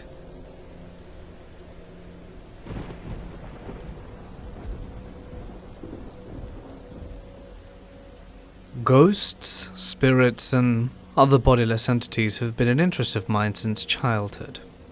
Among the books I often checked out from the library in my hometown back in the day, ghost stories were a sure thing to be found in my stacks. The subject has always intrigued me, though I can honestly say I never really expected to encounter any disembodied spirits myself. But boy was I wrong. Of all the unbelievable encounters that I've experienced over the years, ghosts, spirits, and shapeless entities have been a recurring thing. The first experience happened in 2012. That particular winter took a toll on my soul, it really did. Jess and I were renting an apartment located in a small town in East Tennessee. It wasn't the greatest of neighborhoods, to say the least, There were lots of drugs in and out, for sure. The entire town was pretty bad as far as I was concerned, so there wasn't much to do for it. Anywhere you rented, an apartment was just as affiliated as the next. I was deep into my studies at the time, and struggled to find work due to an injury I had sustained the year before. I basically had way too much time on my hands for thinking, and everywhere I looked, I saw drugs. The little town of Tazewell was a cesspool of needles and melted down high-grade opiates. Out of the 20-something apartments in a one-block radius from mine, well over a dozen of them were heavy drug users, thieves, liars, cheats, conmen, or low to mid-level dealers. In the year that I lived in that apartment, there were 3 deaths by overdose. Needles were involved each time. It was a thick and sickly atmosphere to live in, one that I do not miss at all and hope to never be subjected to again. And now that the background has been put out the way, let's get on to the story. It was early spring. My other half and I had both been managing a little pizza place down the road. I had just left the job a few weeks before I had this dream. Sometimes things in life happen that you can't accurately describe the importance of to others who didn't experience what was involved. This was one of those times. In my dream, I woke up in my apartment, and it looked exactly as it did in real life. I was in my bed, and so I sat up and looked around. There was a man nearby, and he looked directly at me. I could also tell that he was in a great deal of pain from the look in his eyes and the grim facial expression he wore. I should have gone to the hospital, he wailed at me without breaking eye contact. I didn't understand what he meant by this, other than obviously he felt like he should have gone to the hospital. The statement and the desperation in his voice made me take a better look at him. He was very thin, much too thin to be remotely healthy. He was tall, lanky and bony, with long dark greasy hair that looked like it hadn't been washed in ages that fell past his shoulders, with sunken eyes, with dark rings round them. It was a very sad sight. I was reminded of the friends around the way, constantly strung out, constantly depressed, losing weight and looking like and feeling like crap. Bless them. He repeated his catchphrase, "I should have gone to the hospital," and then with palms up he stretched his arm out to me. Almost immediately I began to understand. A large black abscess on each arm, where the arm bends on the opposite side of the elbow. It is a preferred place people stick themselves with the needles full of drugs. This was a phantom that had overdosed. He had shot up some drugs into his veins, probably missed a few times being so messed up, which caused abscesses on each arm. He'd most likely perished from the untreated wounds. That's why he kept repeating the bit about having gone to the hospital. When I woke up from the dream, I felt sort of sick. I felt sad, very sad. It felt so real, as if he'd been sitting there in the room chatting with me. I could not shake the dream from my mind. The look of the man, the sound of his voice, the sadness and the regret. I couldn't erase the image of his pleading eyes, arms stretched out towards me, gigantic sores larger than 50-cent pieces on each arm and black as night. The experience left me with a very ghostly feeling. I was so affected by the dream of the dead man that later that day, when I was visiting one of the residents who had been living in the area for 2 decades, I couldn't help but mention it. Barb and I were good friends. She had become something like a mother to me. If I ever needed anything, she had it. It was mine without question, and that went both ways. Lovingly, I came to call her Ma, as many of those who she cared for did. We developed an unbreakable bond during those times and still share it to this day. I was sitting on her couch telling her about the dream, when halfway through it her demeanor changed slightly, and I saw her go sort of stiff. By the end of me explaining the dream, her face had gone white, and a few beads of sweat had popped up on her forehead. I told her that it had felt so real that I couldn't get past the feeling of it actually being real, as if it had happened, as if I had actually held a conversation with this man. Taking a long draw on her cigarette, eyes larger than normal behind her glasses, she looked me straight in the face and went to tell me it was more than likely to be real. A man named Marty had lived in one or more of the apartments on the block before he had passed away, not before I moved into the area. She told me that I had described the way he looked during his final months perfectly, minus the gigantic black sores on the crooks of his arms. I could barely believe what she told me. Marty had laid in the apartment for 3 days before his body was found. He had indeed overdosed and was found with a needle beside him. I was simply stunned at the news. She also let me know that he had not been a bad man, but that he had merely lost his way to drugs. A story that practically the entirety of eastern Tennessee is familiar with, due to the high volume of drug use in the region ever since the collapse of the coal industry and the good old American farm culture drying up. She went on to tell me that his daughter Katie and most of his friends had abandoned him due to his drug-fueled downward spiral months before he perished. That is when I realized that I actually knew Katie, a chipper 18-year-old girl I had worked with only a few weeks ago at the pizza place in town where I had been the manager. She had even mentioned being distanced from her drug-using father shortly before his death, and I recalled making the connection. I was sort of shocked at the coincidence, and then began to think that it was perhaps no coincidence after all. I think Marty may have somehow felt his daughter's energy through me, or for some other unknown reason believed I may have helped him move on perhaps. Ma and I discussed this, and I decided to try something I had only dabbed with a few times. I would perform some recording attempting to contact Marty, and play back the footage in the hopes of discovering some EVP. I returned to my apartment, and using my cell phone for a recording device, I walked around, lighting candles in each room and burning incense. I turned on several electronics including lights, space heaters and a TV, and did this in the hopes of providing a bit of energy that a ghost may be able to use in order to charge. I remember hearing that spirits could possibly manifest with the help of excess electricity. I stood in the center of the largest room in the house, which was the living room, and began to question thin air. Is there anyone here? Do any spirits want to show themselves? Walking from room to room, stopping near some electronics or under lights, I repeated the questions and phrases. I finished up my attempts to capture some sort of EVP with a heavy heart. I hadn't noticed anything out of the ordinary the entire time, and haven't heard anything that sounded like a reply. No bumps, kicks or anything. To my not so great surprise, as I listened back over the recording of my inquiry, my ears picked up nothing but the soft white noise of static. After about 15 or 16 minutes into it, I heard a voice that was clear as a bell utter a single word. Marty. As I played the EVP for several people who had no idea about my dream or my interest in Marty, each one of them heard the same voice say the same thing. Marty. After playing the recording for several people, all of which confirmed what I believed I heard, I was left with absolutely zero doubt that he was indeed trapped in my apartment.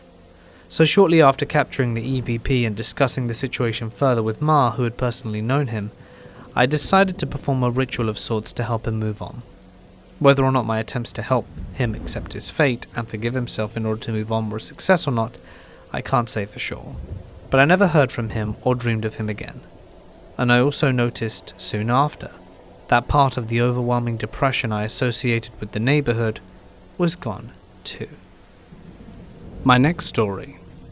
In the summer of 2008, several years before encountering the ghost of Marty, I had found myself and several companions in East Tennessee, renting an apartment on the 3rd floor of a building on the town's old main street. The building we were in had been the original general store of the town in the 1800s. It was an interesting area of the town, if you're into history. Within 2 or 3 blocks from the apartment there must have been more than half a dozen antique shops and buildings that had long since become antiques themselves. I was working as a manager at a local restaurant, and was gone a lot of the time. My best friend Sean worked with me, and was gone a lot of the time as well. Our other 2 roommates at the time were in between jobs, and so spent a great deal more time alone in the apartment. They would tell Sean and I strange stories about the apartment that I didn't know if either one of us believed at first.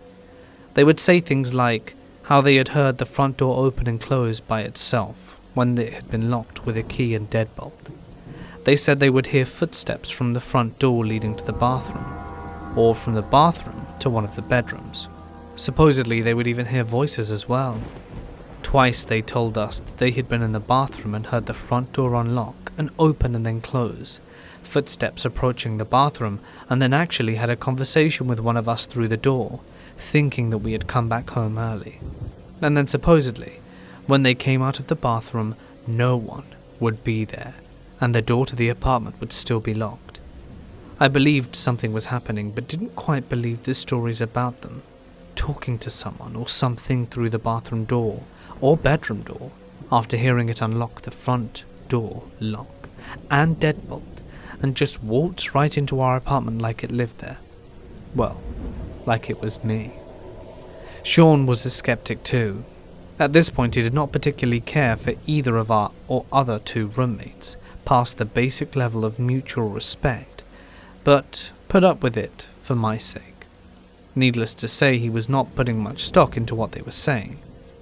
One day, I was off work with Jess while Sean and the other roommates were at work and had walked across town for one reason or another.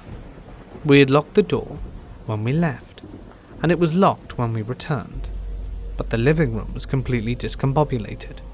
Books and papers on the floor, other items knocked on their sides or laying at odd angles, and yet other things had definitely been rearranged with what appeared to be great care. The oddest thing to me was that the couch cushions were all standing/leaning together in a strange manner, stacked in the shape of a W. The coffee table and another piece of furniture were also moved but showed no signs of damage. No one else had a key to the apartment at the time, including Sean and the other roommate. I was the only one who had the key, and I had locked the door for sure. Shortly after the couch cushion incident, I was at the local library on a day off, again with Jess. After browsing around a bit and picking up a few books, we headed to the front desk to check them out. I don't recall exactly how the conversation came up, but Jess and the somewhat elderly librarian began discussing our apartment. She said she knew where it was because her niece had lived there but had moved out because she believed it to be haunted. That she would hear voices, footsteps, and had even come home to discover the couch cushions standing at weird angles and things in the living room rearranged. I couldn't believe it. She had just validated the experiences my roommates, as well as myself, had had. A month or two passed from the time of the library trip, and I was coming home from work late one night, around midnight, and was dead tired. I had walked from the store to get some fresh air and wake up a bit after my long shift. It was only a mile or so, but I was exhausted. I pulled open the front door of the building and started up the old steps to the 3rd floor, after fantasizing about sitting down and taking my shoes off and just relaxing. About halfway up the stairs, though, a sinister feeling began creeping up my spine. Now, I am not afraid of the dark, but at that moment I wished the hallway had better light, as the only illumination in the staircase was cast from a single light bulb at the opposite end of the hallway. I reached the 3rd floor landing, and as soon as I did, something jumped out at me from the shadow. A black shadow, in the shape of a full-grown man. In hindsight, if you placed a black silhouette, like people used for landscaping, in the corner, there atop the stairs, it would have been of a comparable size and colour to what I actually saw, I'm sure. The shadow thing wasted no time rushing towards me from within a dark little nook in front of the apartment number 3, the first one at the top of the odd stairs. But by the time it should have ran into me though, it simply vanished right back into thin air. Jess had mentioned seeing a shadow man in that long dark hallway multiple times. I assumed in about a second that I had just encountered him. That said, I never saw it again, and we ended up moving not very long after that too, so who knows what else I may have experienced given the time to do so. I have many other encounters with ghosts and spirits and such entities. Marty and the haunted apartment in the old general store in Tennessee. and more than adequate examples of why I believe in ghosts. Let's see what you make of this next encounter though. The monster in Alice's bedroom. I spent the first part of 2016 at my parents' house in Kentucky, going to school. I was a student in South New Hampshire University. It was during this time that I had a couple of very strange experiences. One, including a possible poltergeist, or even some sort of alien presence. The other, involving the infamous Black Triangle.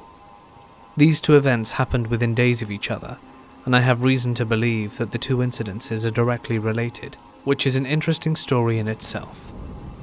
The first of the two bizarre encounters occurred one day when my family and I agreed to switch up the sleeping arrangements in the house. I would be taking the first bedroom atop the stairs, which was my old bedroom. For the past 4 or 5 years, the bedroom had been occupied by Alice. There was nothing strange about the arrangement or any particular reason to expect the situation that would soon unfold. After unpacking a few things and setting up my computer, I piddled around the room for a few hours before deciding to call it a night. A few minutes later, as I relaxed in bed, I was violently rocked from my thoughts of school, of loved ones, and of the future, as one corner post after the other of the old wooden bed lifted up and slammed back down with enormous speed and force. For a moment I couldn't understand what was happening. I thought maybe it was an earthquake, even though they are unheard of in Kentucky, and nothing else seemed to be shaking or moving but me in the bed. The bed continued to buck up and down, throwing me in the air several times, and scaring the hell out of me, until it stopped a few seconds after it began. Although if you ever experience something of that manner, you will more than likely agree that the seconds seems like minutes, as your brain races to connect some sane conclusion about what is actually happening. The entire experience was probably anywhere from 3 to 5 seconds. However, in that seemingly short amount of time, each of the bed's corner posts had come up and down at least a couple of dozen times each. You can imagine how fast and bumpy the ride was. To add to the strangeness of it all, the moment the bed stopped bouncing and tossing me around, the eyes landed on the closest door, which just had a crack in it. The closet door. The hair on my arms immediately raised, my skin pricked up, and I got goosebumps. I had closed that door just a few hours earlier, when I had finished unpacking my stuff. I distinctly remember pulling the door shut after placing a half-empty box on the shelf inside and turning the light off. How it had opened, and what that may indicate, I will never know. That said, I do know how unnerving the closet door being open was to me, considering the bed had just done the impossible. Who knows what else could be possible? The bogeyman in the closet? The monsters under the bed? To be fair, it had felt as if a giant hand gripped the bed and jolted it around as a toddler may do, with the bed in a dollhouse. Perhaps monsters were real. At any rate, the experience did not end there. The next night, an equally odd and unnerving circumstance befell me, the whole again preparing for bed. This night, my second night in my old bedroom, I had been listening to something on YouTube, and eyeballing the closet from time to time, which makes what happens even freakier. Eventually, as I felt as if I may be able to drift to sleep, which is not the easiest thing to do as I suffer from chronic pain, and removed my earbuds, wrapped them around my phone and set it to the side. After making sure the charger was connected properly, and I wouldn't wake up to a dead phone, I laid back in the bed, pulled the covers up to my chest, flexed my toes and prepared for a good night's sleep. No sooner did I finish stretching, did my body tense back up in shock and disbelief, as the bed once again launched me into the air and back down. This time it wasn't the entire bed bouncing and shaking front to back and side to side though, but 3 extremely hard and forceful thumps against the wooden footboard just inches from my feet. The knocking was so powerful that it rattled the wooden bed frame, and I again came several inches up and off the mattress, like I had the night before, as the foot of the bed lifted a foot or more so from the floor and slammed down 3 times. I imagined an invisible giant standing at the end of my bed, and a field goal kicking the footboard with every ounce of his strength that he could muster, because that's genuinely how it felt. I also again felt the presence of some unseen force, be it entity, creature, or otherwise. I am sure that I was not alone. Something had damn sure knocked the hell out of my bed 2 nights in a row. I'm positive there was something there. What it was, on the other hand, I will never know. Or want to know, for that matter. It wasn't until the next morning, after both occurrences had taken place, that I remembered Alice's regular complaints of scary monsters visiting her room at night and terrifying her. Her stories went mostly ignored though, as I believed my mum more than likely knew deep down that there may have been some truth to it all, with something visiting her room in the dead of night, which happens to be one of my earliest memories, and is an eyebrow-raising encounter on its own, one that left my mum with a deep fear of alien-like beings to this very day. As far as Alice's monsters, I believe they were real. Whether it was her monsters or not, something definitely wanted my attention when I took over her bedroom, and they got it. The experience I shared with Alice, whether it be monsters or otherwise, I can't really say. But what I can say is that it could have been caused by an angry spirit, maybe even a poltergeist. Who knows?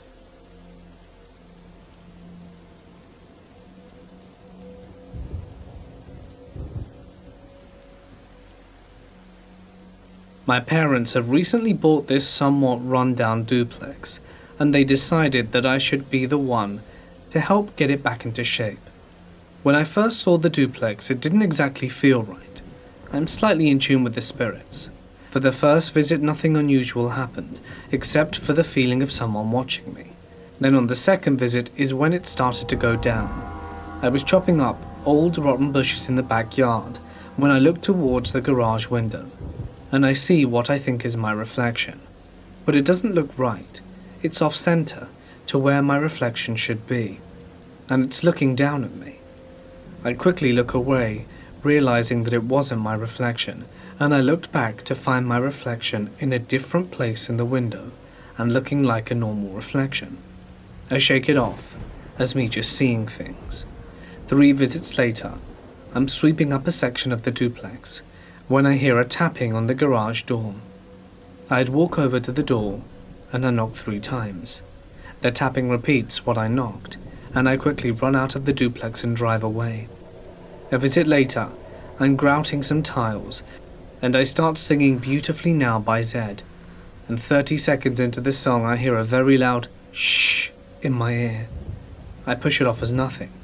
After I'm finished, I go back into the room and attempt to replace a phone jack, when I suddenly begin to hear a family talking in the main room. Then I shout, "Who's there?" and don't get a response. I continue with replacing the phone jack, and the talking starts up again.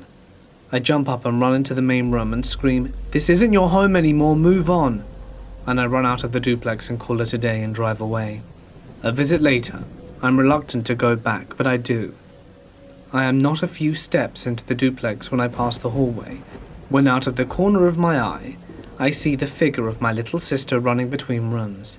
I run back there to see what's got into the house, and I check the closets and the bathroom, but there's nothing. I give up for the day and drive home. I don't think I really want to return.